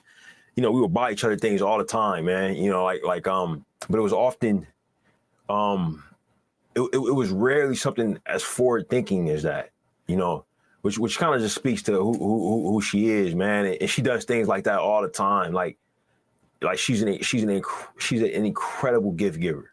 I wanted to play that clip from 2013. It's not. Did y'all see that? Y'all see that? Did y'all see that? Peachtree Ministries, man. Thank you for that wonderful, that generous support, man. I really do appreciate you, my brother. Boogie Kamal, thank you, my brother. Thank you. Down here, white folks beat black folks to blues concerts and festivals. Yeah, I got to say something about that before I wrap up. Thank you. But listen, guys, it's crazy, man. You know, we out here. We've been out here talking about we're in this space for black men, and you know, there's this genocidal thing, this genocide. I call it genocide. Now, I call it gender war, brothers. I call the gender war genocide. The gender war is genocide. The gender war is Rwanda. That's what the gender war is in America. It's American Rwanda. Okay? It's American Rwanda. Okay? And what you have here, guys, what you have here is the opposite of that. The opposite of that. This man didn't have anything. This man, he was a regular brother, struggling to go to school. And there's so much there, guys. So much there. This guy was an athlete. He was standard black man trying to make something out of his life. Didn't have no money, didn't have any resources, nothing but grit and determination. Nothing but grit and determination. And this brother met this woman and hooked up with this woman who saw his dream and saw his vision and looked past what he did not have and supported his dreams. You make of that what you will, brother. You make of that what you will. But shout out to that brother, man. He has 3 kids, married to his sweetheart and everything. It makes all of the nonsense that these people are talking out here about 50-50 and how much money and a man is supposed to have and where he should be. And all the Michelle Obama stuff, all the Michelle Obama, including Michelle Obama, it just explodes all that kind of stuff. Fair use, fair use, fair use. Let me continue on here. Not so long ago. It's a dozen years ago. And talk about what you negotiated in making Sinners, the arrangement you had with Warner Brothers. The New York Times reports Warner Brothers agreed to spend $90 million to make Sinners and agreed to give you a cut of gross ticket sales, now rare arrangement known as first dollar gross, meaning before they recoup their costs, you're getting money as well. Warner also agreed, and this is absolutely key, to relinquish its ownership of the film to you after 25 years. The Times reports, quote, some rival film companies were horrified that Warner Brothers would give a film away even after a period of time. Talk about these key components of your contract and why this was so critical for you, Ryan Coogler. Now, I want y'all to pay attention to his answer. I need y'all to pay attention to how he responds to this question. Pay close attention. Pay close attention to how he responds to this question. And you're going to see this man's, his acumen. You're going to see his genius. Remember I talked about Master P and I talked about Brian Baby Williams, Cash Money, and all these other people. And we talking about dancing with the devil and everything. I want you to pay, I want you guys to pay close attention to how he answers her question. Thank you, ghetto user. Thank you for that. Thank you for that. Thank you for that, for those kind of words, brother. Thank you for those kind of words, brothers. Y'all pay attention to how he responds to this question. That's a great question. I mean, what I will do is I'll maybe add some context that maybe those articles didn't add. I'm not the first filmmaker to get any of these deals, you know. And Warner Brothers is not the first studio to provide these deals to a filmmaker. You know, so like I think that a lot has been made of my deal in particular. I'm not totally sure why. You know, I have my guesses. You know, but I've been in the industry long enough to know what kind of deals are possible, and nothing about this deal is a new thing. You know, what's your guesses? It is not a con. I'd rather not say. but you know, like Did y'all get that? Let me rewind that. I'm going to rewind that. The Let's attention go on, back here. I think that a lot has been made of my deal in particular. I'm not totally sure why. You know, I have my guesses. You know, but I've been in the industry long enough to know what kind of deals are possible, and nothing about this deal is a new thing. You know, What's your guesses, it is not Ryan?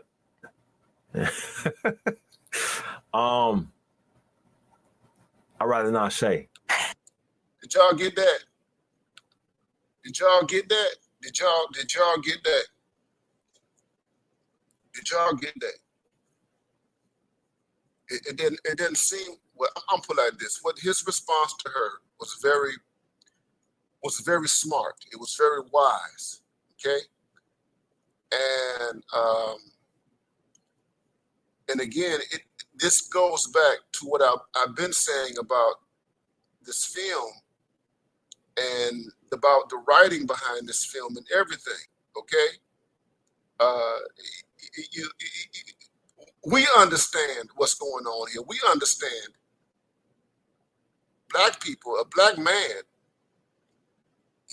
We understand what's going on. We understand what he's talking about. We understand. I understand why he's not divulging. I understand why he's not speculating as to why this is going on. We understand what's going on. Why they're making a big deal out of the fact that after 25 years, he's going to own this film outright. He's going to own this film. It's going to belong to him. It's going to be a part of his. It's going to be a part of his inherited wealth. He's going to own it. We know why the New York Times and Variety and Hollywood Magazine and all these other people, TMZ, why they're making such a fuss over this deal. We know why.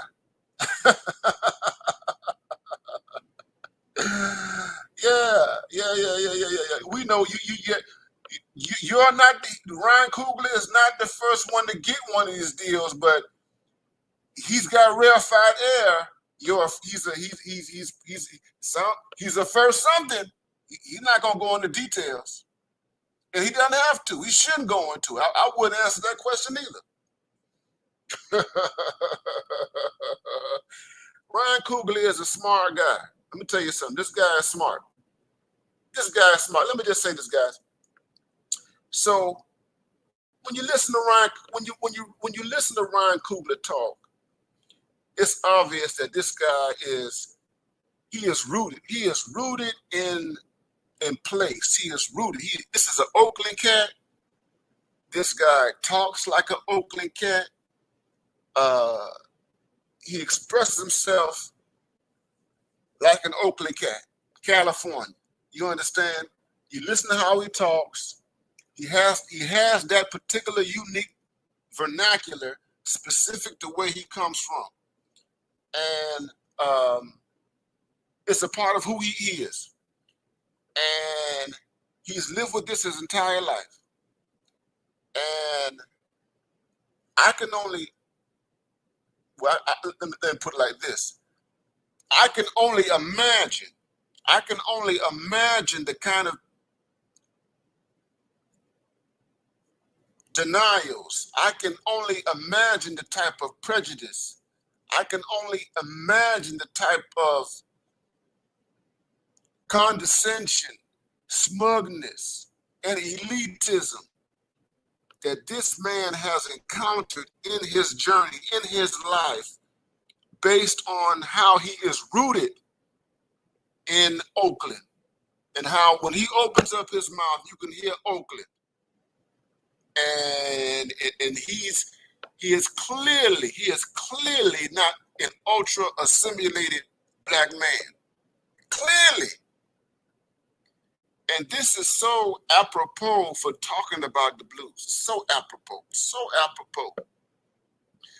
Because the blues, when you look at black vernacular culture, we're talking about a culture, especially as it was celebrated and native to Black people, was the kind of culture that not made, that is not made for assimilation. It's not made for assimilation. This culture, this music is not made to cross over. Even though white people discovered it, they found out about it and stuff like that, and they commodified it and marketed it and all that kind of stuff, you know, and built institutions around it, you see, and sold it to white people. The music wasn't made for white people. That's the thing. The music wasn't made for white people. The language wasn't made for white people. Nothing about the blues was made for them. Okay? So white people had to cross over to the blues people. The blues people did not have to cross over to white people. And I'm speaking in generalities. Okay? And so he is a wonderful representation of the blues. He is a wonderful representation. He is a wonderful ambassador for the blues, because this guy, he's not crossing over. And when I say crossing over, he's not trying to cater to external tastes. Okay, what he's doing is he is demanding that people cross over to him, and that's a part of what his genius is. Let me continue to play this. but you know, like the attention on what's happening with this project, you know, outside of it as a you know, as a piece of art and as a piece of commerce has been very interesting, you know. But for me, you know, this film was very important to me. As a writer director, I've made over $2 billion at the global box office. I'm not yet 40 years old. It's taken a lot of time, commitment, energy, and I've missed out on a lot of things in my life.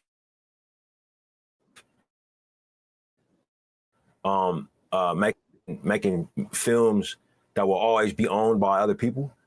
For this one, because it was so the ability to negotiate. You know, I asked for a few things that were very important to me for this project. You know, and for what it was about and what it meant to me and my family. And thankfully, you know, I was able to get those things I was asking for from Warner Brothers. Well, Ryan, I know you have to go, but reading from The Guardian. But that's we got it. You see, this is again, this is what Master P. This is what Master P. preached, has preached. Again, this is Brian Williams' baby, Cash Money Records. Cash Money Records, Master P, No Limit Records, Kanye West, okay, Jay-Z. I'll throw Jay-Z up in there, okay. This is ownership, and this is ownership that comes in conjunction of you having paid some dues. You paid some dues. He done paid dues. It's like he's almost like a tenured professor. He's gotten tenure. He's got tenure, and he's saying now, and with tenure, and with this project, and with ownership, he's basically saying what he wants to say through the genre of film. I'm saying what I want to say, and I'm going to own it, and I'm going to own it. So he has paid, this man has paid his dues, and he's just getting started. Only 38 years old. He is just getting started. This is an awesome work. We don't know what's coming next. widely considered the highest grossing Black director in history. Your film Black Panther became the highest grossing film of all time, directed by an African-American director, grossing over $1.3 billion worldwide. I can't believe I'm saying to you, what do you have to say to young directors? Because you are a young director, but as Sinners comes out, what you want people to take away from it and how you want to inspire, I was going to say the next generation, but actually your generation. Well, look, I'm what's called an elder millennial. You know, it's a generation of filmmakers coming up behind me, like that's Gen Z. They'll call them Zoomers. But for them, I think they have an incredible advantage to just having grown up with, you know, with smartphones in their pockets. You know, I don't think that's an advantage for their psychology. You know what I'm saying? Like, but it is an advantage for their filmmaking abilities. You know, to have access to this type of technology constantly. And I think that the movies that I see them make, when I look at things on the internet, I'm just always kind of blown away by the editing style and the way that they see the world. And we need their movies. You know, look, for me, a lot of my business success has been put in the context of me being Black. You know, and I think that that's a part of. I think that's a part of it. The issue when people write about, you know, what my films have done. You know, I'll say this: the year Panther 1 came out. Yes, it was the highest grossing film ever made by a Black person. It was also the highest grossing film domestically that year made by anybody. You know. And for some reason that was never talked about, you know, and for me, what I'll speak to, and after coming off of, you know, this movie and researching Delta Blues music, you know, this music made by people who the state was built to make it so that they had nothing, to make it so that they had to be sharecroppers, you know what I mean? To make it so that they couldn't leave. To make it so that some of these plantations were so massive that they had their own currency and their own banking systems that they would pay them with. You know, they were able to make art that changed the world. That art became rock and roll. That art became the country music empire. That art became hip hop. You know, that art became house music. You know, like the fact that their stories were so amazing and so valuable, even though they were being told that they were worthless. You know what I mean? Even though they were told that they didn't deserve anything. You know, that has stuck with me. And for me, you know, what I would say to not just young filmmakers, like I think that it's filmmakers of all ages that have yet to make their first movie. You know, so what I would say to aspiring filmmakers, you know, regardless of their age, aspiring filmmakers that are just removed from where you were when you met me in 2013, right? I would say, go make your movie. Go make your movie. Even if people are telling you that what you want to make a movie about is not important, keep going. Find a person who will support you. You know what I mean? Get better at your craft and go get it done. You know what I mean? So that you're no longer an aspiring filmmaker. You are just a filmmaker who's looking to make your next thing. Acclaimed director Ryan Coogler, the writer, producer, director of the new supernatural vampire horror film Sinners. It's opened around the world. His past films include Fruitvale Station Creed and the record-breaking Black Panther and its sequel, Black Panther Wakanda Forever.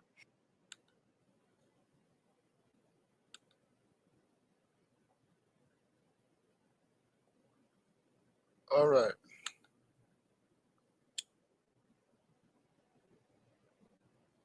So, brothers, that's Ryan Coogler. It should be obvious to you. It should be obvious to you, brothers. And I need to check make sure my connection is correct. If you guys are still with me, put one in the chat. I need to make sure that you guys are still. If you're still with me, put one in the chat. If you're still with me, put one in the chat. I got 88 people. Just make sure you're still good. Thank you, brothers. Thank you, Dr. L. Thank you, Dr. L. You're still with me. Thank you, Dr. L. Thank you. Good to see you, Dr. L. Good to see you. Thank you. Glad that you guys are still with me. You should know that a lot of work went into this film. a lot of work, a lot of creative work, a lot of imagination, a lot of research. And I'm giving you, I'm giving this to you as someone who has studied this culture and still studies this culture. He did his homework. He did his homework uh, with this film. Uh, 20 years ago, when I got out of graduate school, when I first started teaching, I was teaching at Claflin University, an HBCU in Orangeburg. Um, I wanted, as a feature of my research program, my writing, I was, heavily, involved in, writing about politics and religion and stuff like that. But I knew that eventually I wanted to, broaden my palette and everything like that, and write more about culture and history and everything. And I began reading books about the blues, and listening to a lot of blues. A lot of John Lee Hooker, and listening to Howlin' Wolf, and Bobby Bland and B.B. King, Johnny Guitar Watson, um, I'm just, and stuff that I've been listening to most of my life. But I decided um, to look more uh, in depthly at these things. Looking more in depthly at these things, and I had conversations with people who listen to the blues, older people, black people, boomers, and everything like that. And at any rate, I wanted to write about this blues culture, you know. And I said, okay, before I die, I've got to make this happen, you know. And it took me so many places in terms of my own research, you know. Um, and I've been to Mississippi. Um, I've been to New Orleans, to those areas, where blues artists were shaped. You know what I mean? And it's spent good time in those places. And I've been to blues clubs. I've been to Memphis. I've been to the blues clubs in Memphis on Beale Street, man. Memphis. Oh my God, Memphis. The Memphis music scene, especially the blues, is just it blows your mind. You know what I mean? But at any rate, what I'm saying here is that this brother did some serious work with the blues. He did some serious work in looking at conjure. You saw, there's that spiritual, there's supernatural component to this film in terms of what they call hoodoo. Hoodoo is very native to New Orleans. Um, there are so many writers who have written about it. Shout out to Ishmael Reed. Ishmael Reed, who is in his 90s right now. The great Ishmael Reed is in his 90s, and he, he's given so much of his mind and creativity to writing about this culture. You know. And there are other people, man. And I'm in the Carolinas, and we have these traditions here, man. We have the legend of Dr. Buzzard. Dr. Buzzard was a root doctor, conjure man who was located in South Carolina, um, and and I've been to some of the research centers in South Carolina, and looked at some of the archives related to um, roots culture in South Carolina, man. It's a very deep thing. It's a deep thing, and you've got the Gullah, you've got the Geechee, and all that. The point I'm trying to make, brothers, the point I'm trying to make, brothers, is that he put in some work. Ryan Coogler, thank you, Doc. Thank you, Doc. Ryan Coogler put in some serious work. He did heavy lifting. Heavy lifting. There's a lot of heavy lifting went on in the creation of this film, a lot of heavy lifting. And I have to say to you guys, so Ryan Coogler comes out in 2013, and I have to honestly tell you that at that time, I would say that I kind of, in terms of my own consumption of film, my own consumption of film waned. I used to, before 2013, I watched a lot of film, and then I stopped watching a lot of film. And the reason why I stopped watching a lot of film was because the quality of film production, in my mind, around that time, around 2012, 2013, a lot of the quality of the films began to decline. Okay. And black films were a part of that also, black creative productions, and my interest in black films had not, revived. You get one, major intervention, here and then, here and again. But what I'm saying is that I haven't seen a film like this by a African American filmmaker, in a long time. I haven't seen this type of dedication to the art. I had almost come to the conclusion that, okay, you got Spike Lee, we've got, John Singleton passed some years ago. Spike Lee made his imprint, and it's like, who's next? Who's going to carry on sophisticated filmmaking? Who's going to do that? Who's going to create cinematic works that are going to last the test of time? Who is going to create those cinematic works that are going to be studied in universities? That's it. Studied.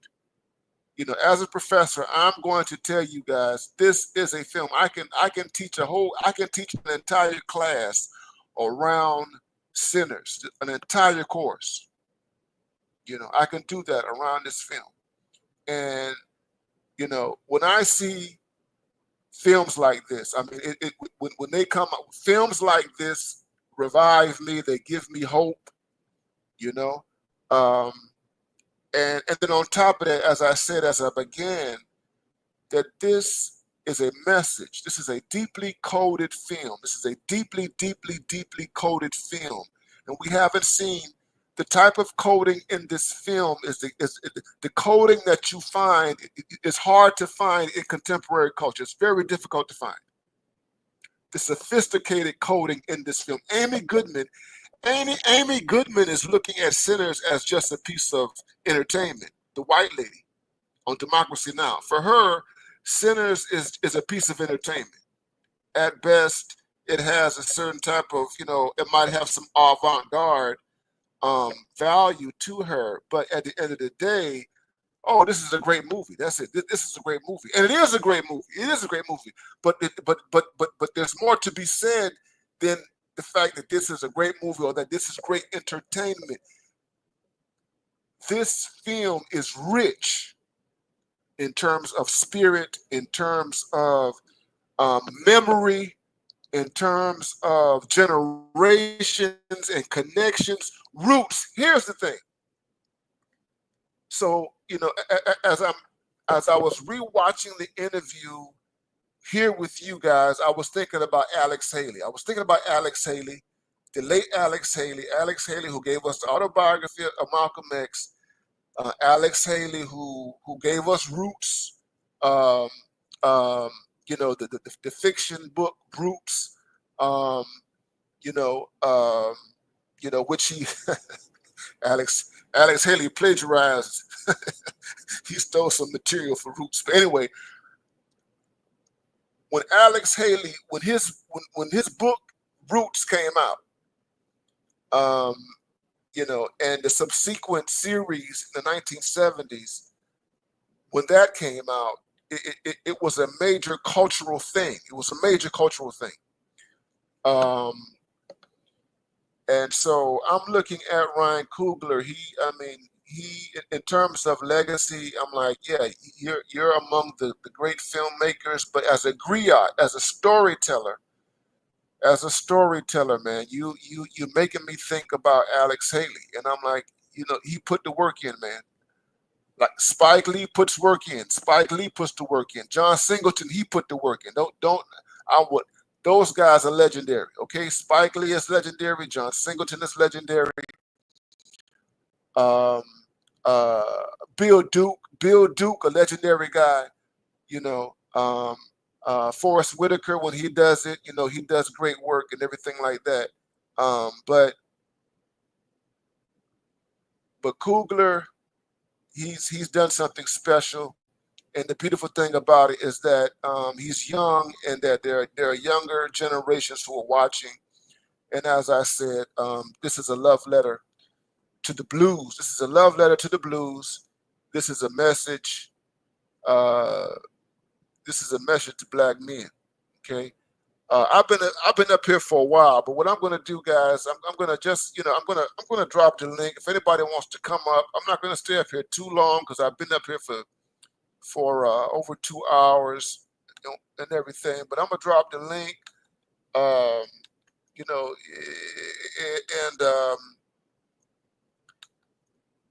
have to. I'm going to need you to be able to identify yourself. I need to know who you are if you come up or what have you. Yeah. But I'm gonna drop the link if you wanna comment, you wanna chime in. Charles Dutton, thank you, Dr. J. Thank you, Dr. J. Charles Dutton. There's no pressure. There's no pressure whatsoever. But yeah, this the devil that we know. This is a major event in terms of this film, and he has given me, and I will say more. Let me say this, guys. I've been thinking, like I told you, I wanted to write about 20 years ago. 20 years ago, my mind, I started preparing my mind for a day when I would write about this culture. And I've written about popular culture. I've published on popular culture, on hip hop. I've written about hip hop and stuff like that. And when I have, done work on hip hop, the blues is always in the background. The blues is always in the background. There's another interview that Ryan Coogler did not long ago where he talked about the connection between the blues and hip hop. I saw him do an interview where he talked about Young Dolph, and people like Young Dolph and people like Nipsey Hussle. He was talking about hip hop artists from his generation who are no longer here. They're no longer here because they were deleted, victims of homicide and what have you. And he do the connection between the blues and certain representatives of hip hop. I mentioned Memphis, Tennessee. When you look at Juicy J, 3-6 Mafia, Project Pat, those guys from back in the day, my generation, Gen X, those guys grew up with the blues. Those Memphis artists, they grew up in the blues, enmeshed in the blues. Lil Boosie is a part of that. Lil Boosie, Pimp C, Chad Butler from UGK. You listen to Chad Butler, you listen to Pimp C. You go back and listen to Pimp C, you hear nothing but the blues in Pimp C. Pimp C was a blues man. Chad Butler, UGK. And much of the music that they made, him and Bun B, it's blues. It's blues music. Pimp C called it. Country rap tunes. That's what Pimp C called the music that they made. These are country rap tunes. In other words, this is the blues. Um, and it says a whole lot about our experience, guys. But at any rate, I've been up here a long time, and I'm glad that you guys came through. Uh, um I see. Okay, we got Dr. J. Dr. J is here. Hey, brother. Hey, brother, how you doing? I'm good, man. How are you? Much better now. Been trying to listen for a minute today. Enjoyed the breakdown. I appreciate it. Just wanted to pop up for a second and extend my brother some support Oh, and man, I let him know appreciate we you, man. appreciate his work, man. I appreciate you, man. I appreciate you, man. I know you're busy and everything. I reached out. Let you know. I know you're busy, man, and so I'm glad that you were able to, to get away and what have you, and chime Yeah, in, man. man. Did you go ahead, man? If you wanted to add some extra, Oh yeah, put I some more mean, stuff on the plate, man. Yeah. couldn't leave you hanging at all, good brother. But wanted to say, man, I want what I would add is I think we're kind of experiencing a little mini renaissance, in terms of manhood in media, and I'm noticing it across race. I mean, I think you've heard me mention that before, but there is even a black male, media kind of renaissance taking place because we talked about Magazine Dreams, Oh we yeah. talked about Yes. Sinners. There's a film coming out with Marlon Wayans called Him. There's a number of these projects that are coming out. And depending on how far back we want to trace it, Coogler's been incredibly important to this process. Oh man. Because I go back and I watch Fruitvale Station, and I could see even then he was engaging in a conversation with black men Yes. that a Yes. lot of people didn't catch, They and, did. and Yes. doing and doing so on multiple levels, not only just the story Yeah. in Fruitvale Station, but even the symbolism. Because Yeah. I know the first time when I saw Michael B. Jordan in character, at a gas station with a pit bull that ran Yeah. up to him, I knew exactly what Coogler was doing. You know what I mean? And by the time he made it to Creed, now I wasn't sure if it was a fluke, but I appreciated it. But when he got to Creed, within 5 minutes of the film, I was getting misty because they started a juvenile detention center.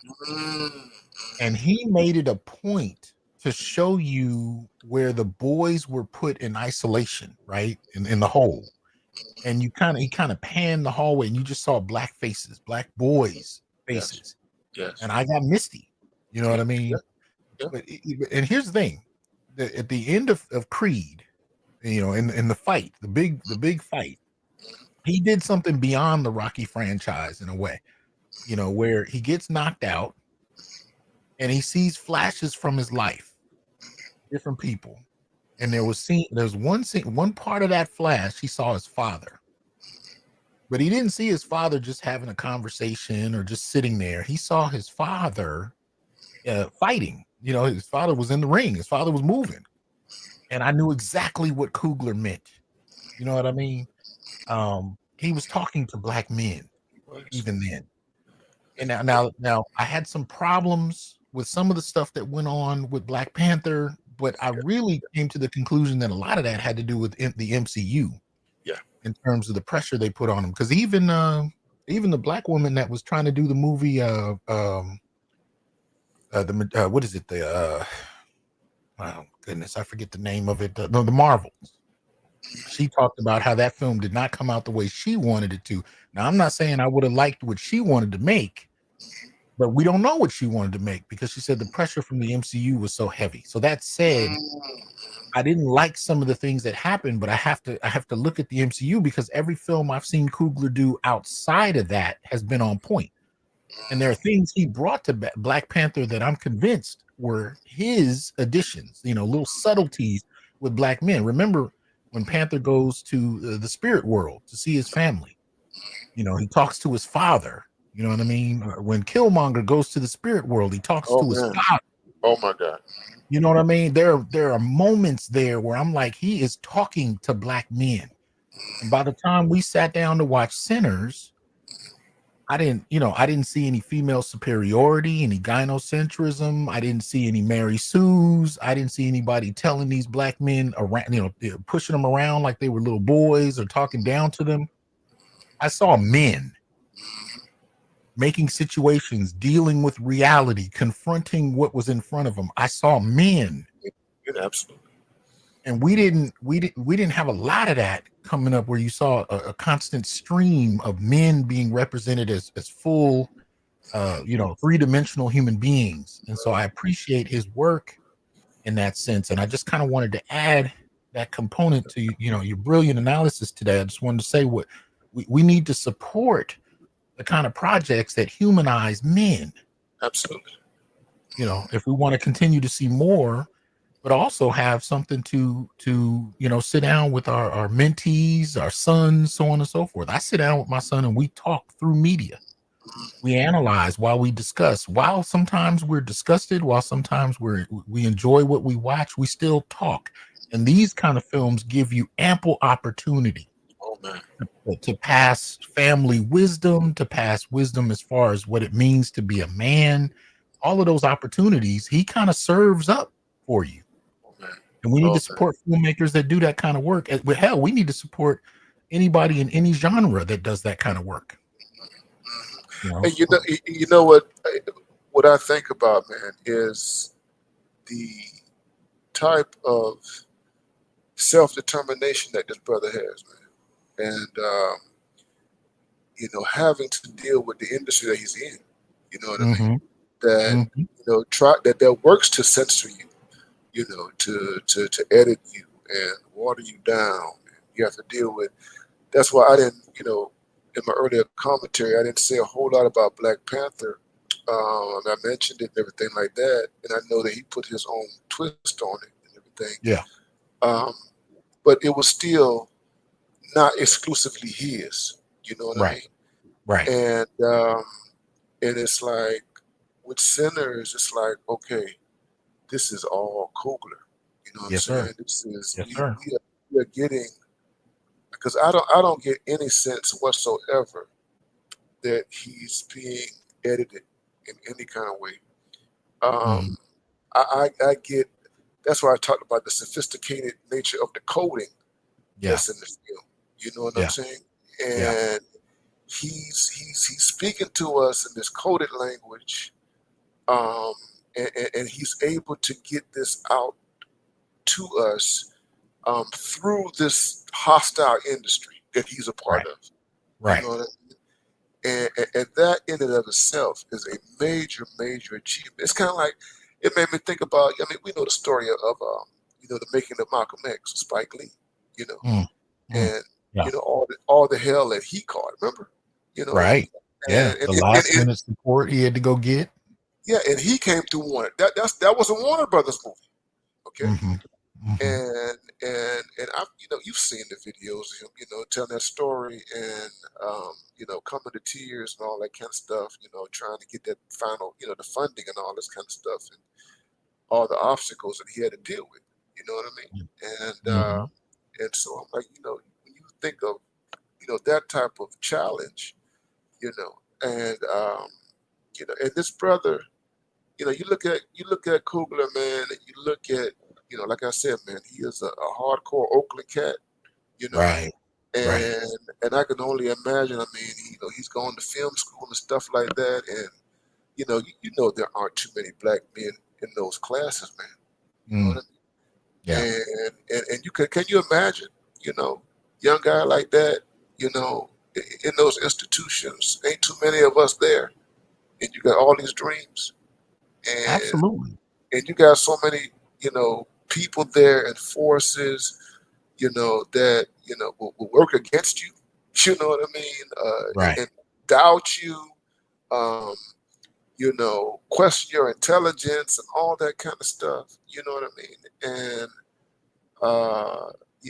I think about all those dynamics, of a guy who's dealing with this industry, and it ain't a whole bunch of us. Right. Well, you know, it's a minefield that we were never supposed to get through. I mean, Yes. I have former students that Yeah. finished undergrad, went to film school, and you know, right now they're working at you know, what you call it, at Target, at you know, where Home Depot. You know, Yeah. they're trying to pay bills. Yep.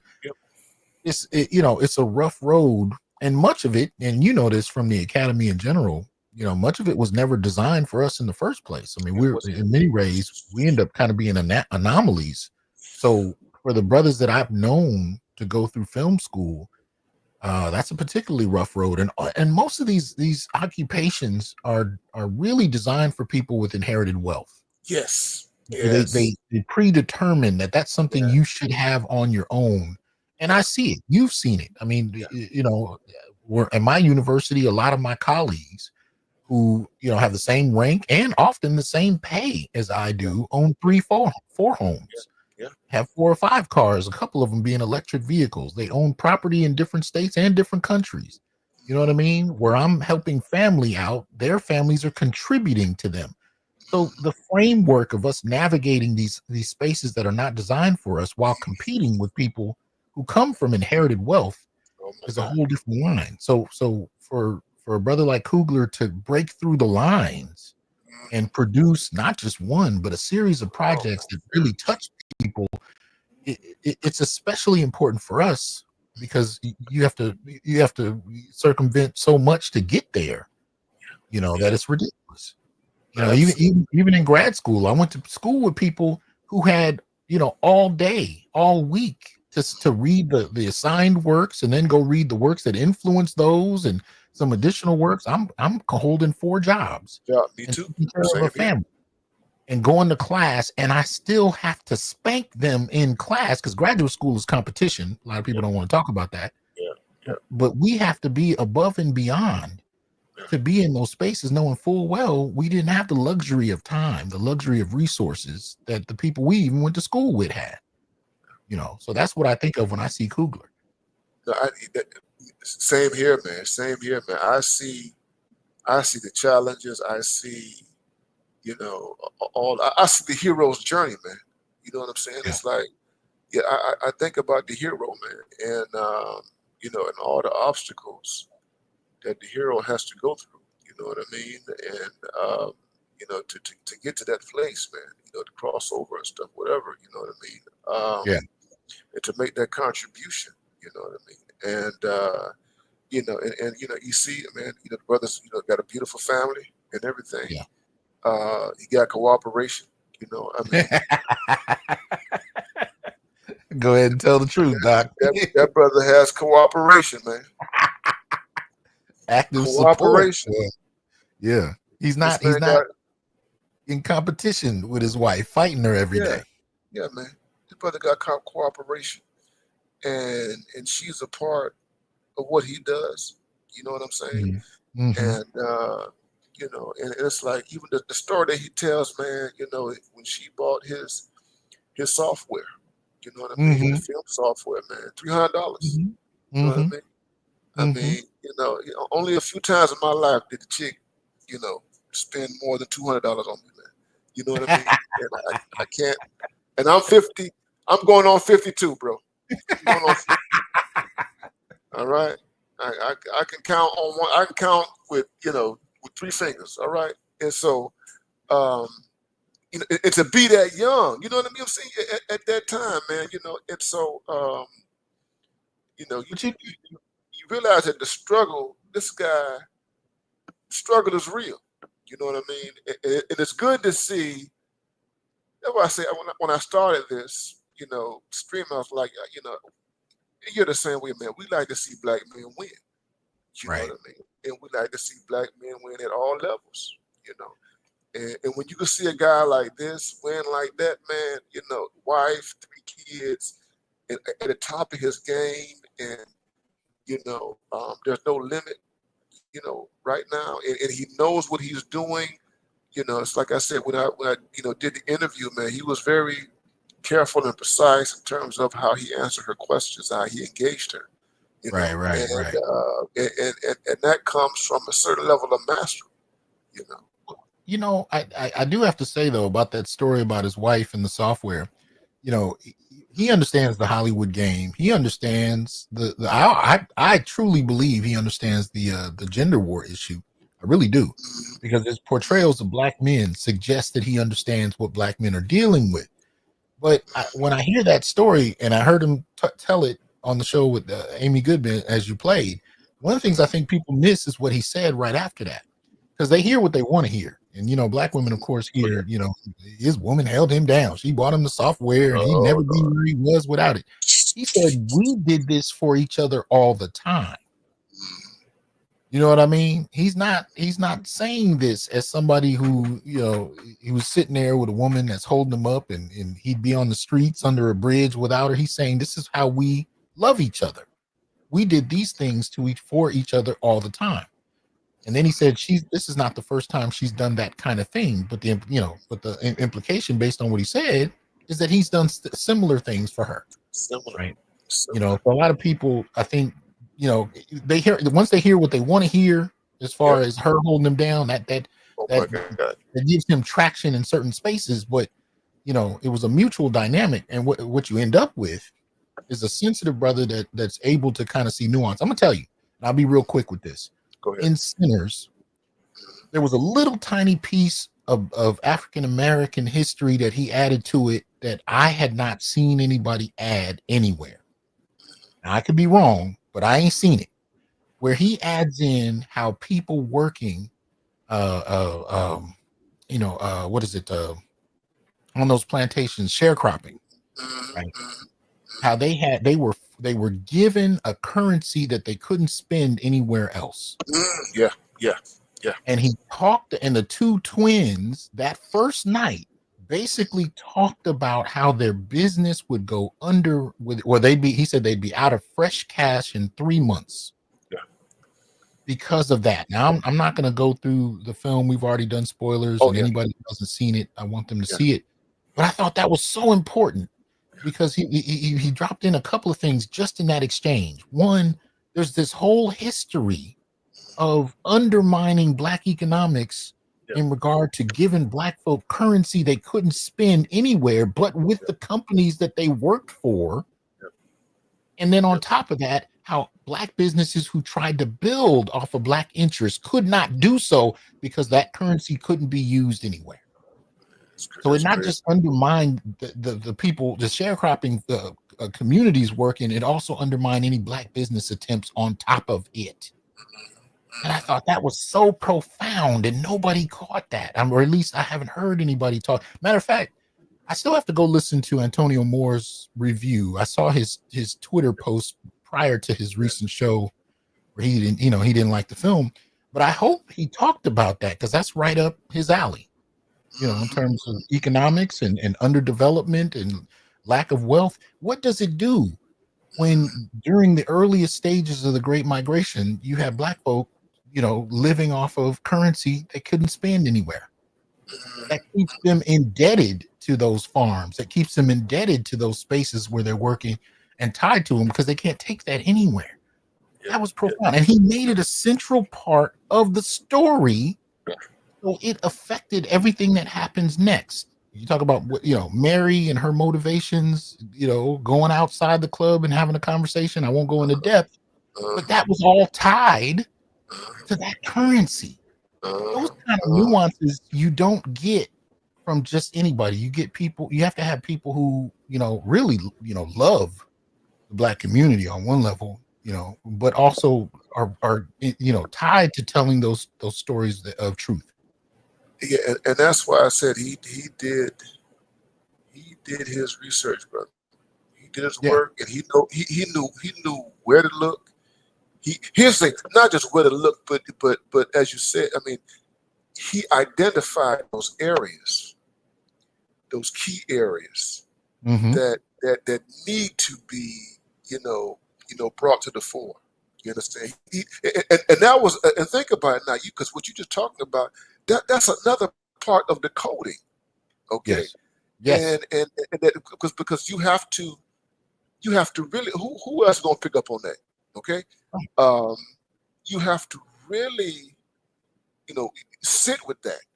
You understand? Mm-hmm. In terms of, the overall,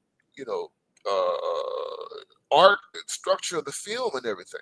You know what I mean? And those little details that he put there, like I said, I mean, it's not just entertainment. You know what I Well, mean? look at the connection though. He shows you how we were undermined on one level historically, but then the contract he does with the film itself shows you what he's gleaned from that history, where he's going to walk away with ownership of it. Yeah. You can't overlook those things. Look at the connection between the two. As a matter of fact, there's a song on the soundtrack that's actually called Sinners by a guy named Rod Wave. And Rod is talking about, slavery. He's talking about not getting 40 acres and a mule. And then he connects it. This is in the song. He connects it with the contracts that people are still signing to this day. And he says, my great great great grandfather would turn over in his grave if he saw the fine print of this contract, which is essentially still a form of slavery. So, you're seeing these connections being made on multiple levels, and yet he walks away with this film, as something he can pass down in his own family line. That is, multi-dimensional storytelling in and of itself. Yeah, yeah, no, absolutely. Like I said,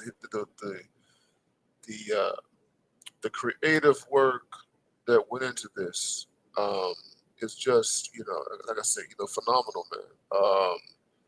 And that's why I say it gives me hope, man.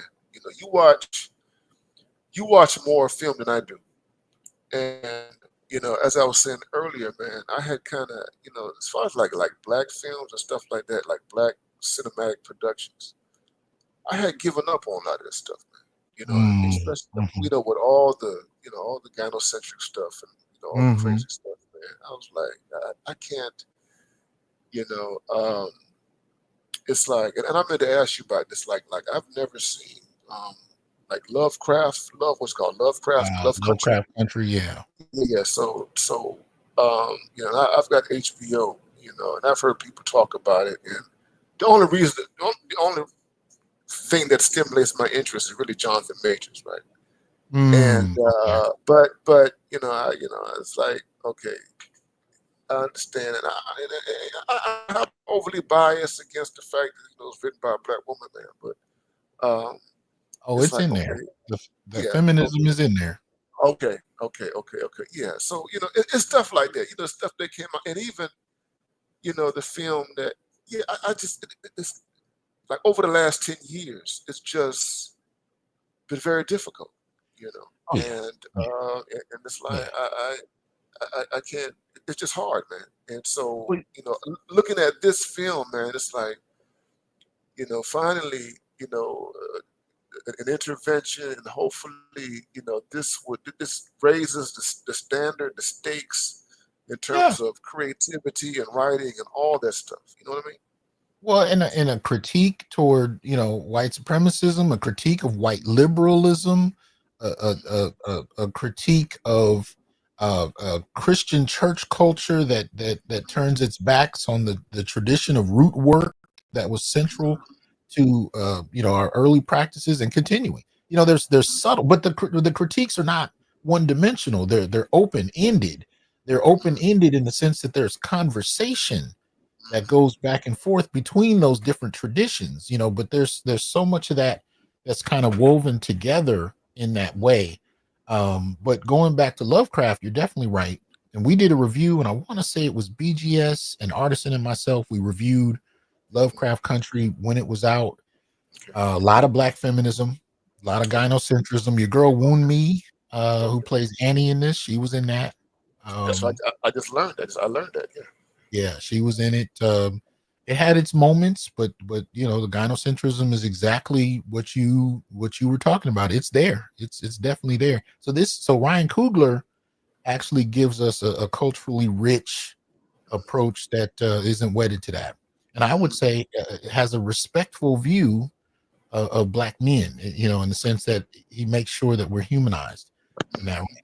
But no, I feel you. I had the same reservations. I had trouble continuing to do reviews, because so much of this was so problematic. It was draining. Oh yeah. You know, so I feel you on that. I do. And so now we're seeing a flurry of things, and I hope it continues. Yes.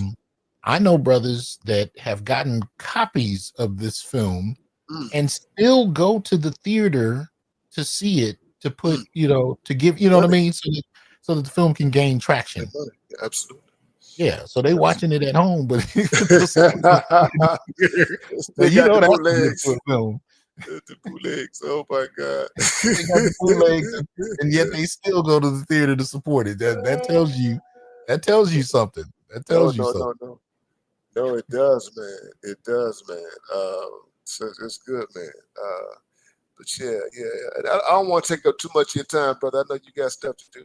And but uh but yeah, man, I'm so I would say I'm, inspired, and I said this on my Facebook the other day, man. I feel like, the work that we do, man, is so it can be taxing, you know, and you know, having to think about these things and do what we do and having a presence. I mean, we don't have the backing of a major Hollywood studio or anything like that. You know what I'm saying? Right. And Right. he has such a platform, and like I say, man, he's in a rarefied air now, and I'm like, he's a tenured professor. He can Hmm. say he can say what he want to say. You know what I mean? And he's the proof is in the pudding. He's a hit maker. You know, and uh, and I just feel like because he's younger than us. I'm like, I can sleep. I can sleep better at night. You know what I mean? I Mm. really do. I can sleep better at night knowing that, um, you know, people like him and Coogler and Michael B. Jordan, that these guys, are like I said on your show last week. They've got so much um, in front of them. You know what I mean? Hmm. And you got younger generations looking back, looking at this stuff, and then with the blues, and he said this in the interview, and I've been saying this as well, man. This is an era that has been neglected, And Hmm. I mean, we have. I mean, there are films that deal with the South or what have you, the Jim Crow South, but not in this way. You know what I mean? Hmm. And Hmm. not with the coded stuff that we've been talking about, not with the nuances, not with the wooden nickels and all that kind of stuff. You understand what I'm Right. saying? With Right. that type of detail, you Right. understand? Um, it's just different. And so it's like he has like even this whole era. I mean, there's so many directions that he can go with what he's done with Sinners. You know what I mean? And I mean, Hmm. he can look the era. He can continue to go in time with the vampires and go into the future and all that kind of stuff cinematically. Um, but and then with the blues, I've never seen anything like this with blues artists and blues music and all of that and all the connections that he's made and bring it into 2025. You know, and Mm. as you know, man, we're professors, man. We have to deal with students who don't know history. Who Mm. don't know what came before them. You know what I mean? Hmm. And and we're kind of detached. And so this this is evidence. When the question is asked, well, what can popular culture do? Right. To move culture. And I'm like, this is your case study. This is your example. This is the paradigm. This is pop culture at its best. Okay, Mm. and so I feel good, knowing that that we got that there are brothers who are younger than us, Mm. who are thinking in a certain kind of way, and who are moving the way they are. It's a great thing, man. It's got you talking about ownership, man. You know what I mean? Ownership, and then with the language, if people don't understand the genius of the codes. It's kind of like I didn't mention this earlier, man. You know, I remember, you know, when in the '90s, man, you know, when Wu-Tang, you know, was dropping, you know, all these albums and stuff like that, and there was I was so, what I found interesting, I found, you know, these white people who were so interested in Wu-Tang. You know, it's like, have you ever, I've come in contact, like, you know, these white people who like certain type of hip hop, you know, and but particularly like, you know, Ghostface killing all these guys, and you know, 5%er stuff that they're talking about. You know what I mean? And the fascination comes with the fact that they can't understand it, and they don't know how. I mean, these guys are talking in codes. You know, you listen to Jizza and all these other guys. You know, Inspector Deck. Inspector Deck is talking in codes, man. You know what I mean? And you know, and that is our genius right there. You know, and I don't think that we can get away from that. You know what I mean? I mean, we have our own codes here in this space. You know what I mean? And, you know, I don't mean to be crass. You know, Coach Greg Adams. You know, he gave us the 304s. Now we got to wait talking about 304s and stuff like that. You know what I mean? And you know, there are people who, well, it's kind of gotten popular now, but the point is that you know how to talk about certain facts in subtle ways, you know, that, you know, huge parts of your audience understand, you know, and they get it, you know what I mean? And that's what the blues, you know, I remember having a conversation with one of my mentors about hip hop and the blues. And one of his critiques of hip hop, in terms of especially the sexuality, he says, you know, the problem with hip hop is that, you know, the rappers don't give anything, don't leave anything for the imagination, you know, and you know, you're so explicit with how you're talking about things, that, you know, you don't leave any mystery there or any mystique. You know what I mean? You can talk about these things without, you know, being so direct. You know what I mean? And I got what he was saying. But anyway, yeah, man, I'm inspired by this, man, and I'm happy, man. I really am happy that we have this piece of work at this time. This is so timely. Uh, and I said earlier, I don't know if Coogler was aware that, you know, by dropping this, that he dropped this thing at the right time, bro. You know, and here we are. Yeah. All right, brother.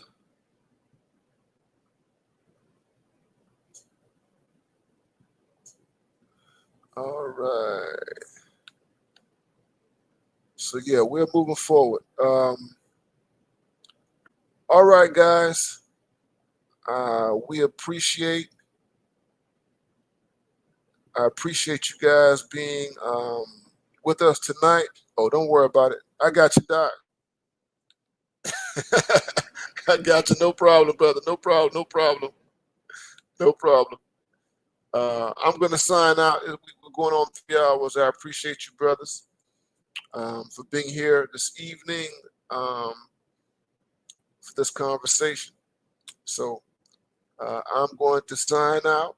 I look forward to seeing you guys the next time I'm here. So you guys enjoy what's left of Saturday night, and you guys enjoy your weekend. I am BMI 3000 Reloaded, signing off. See you next time, guys. Peace out.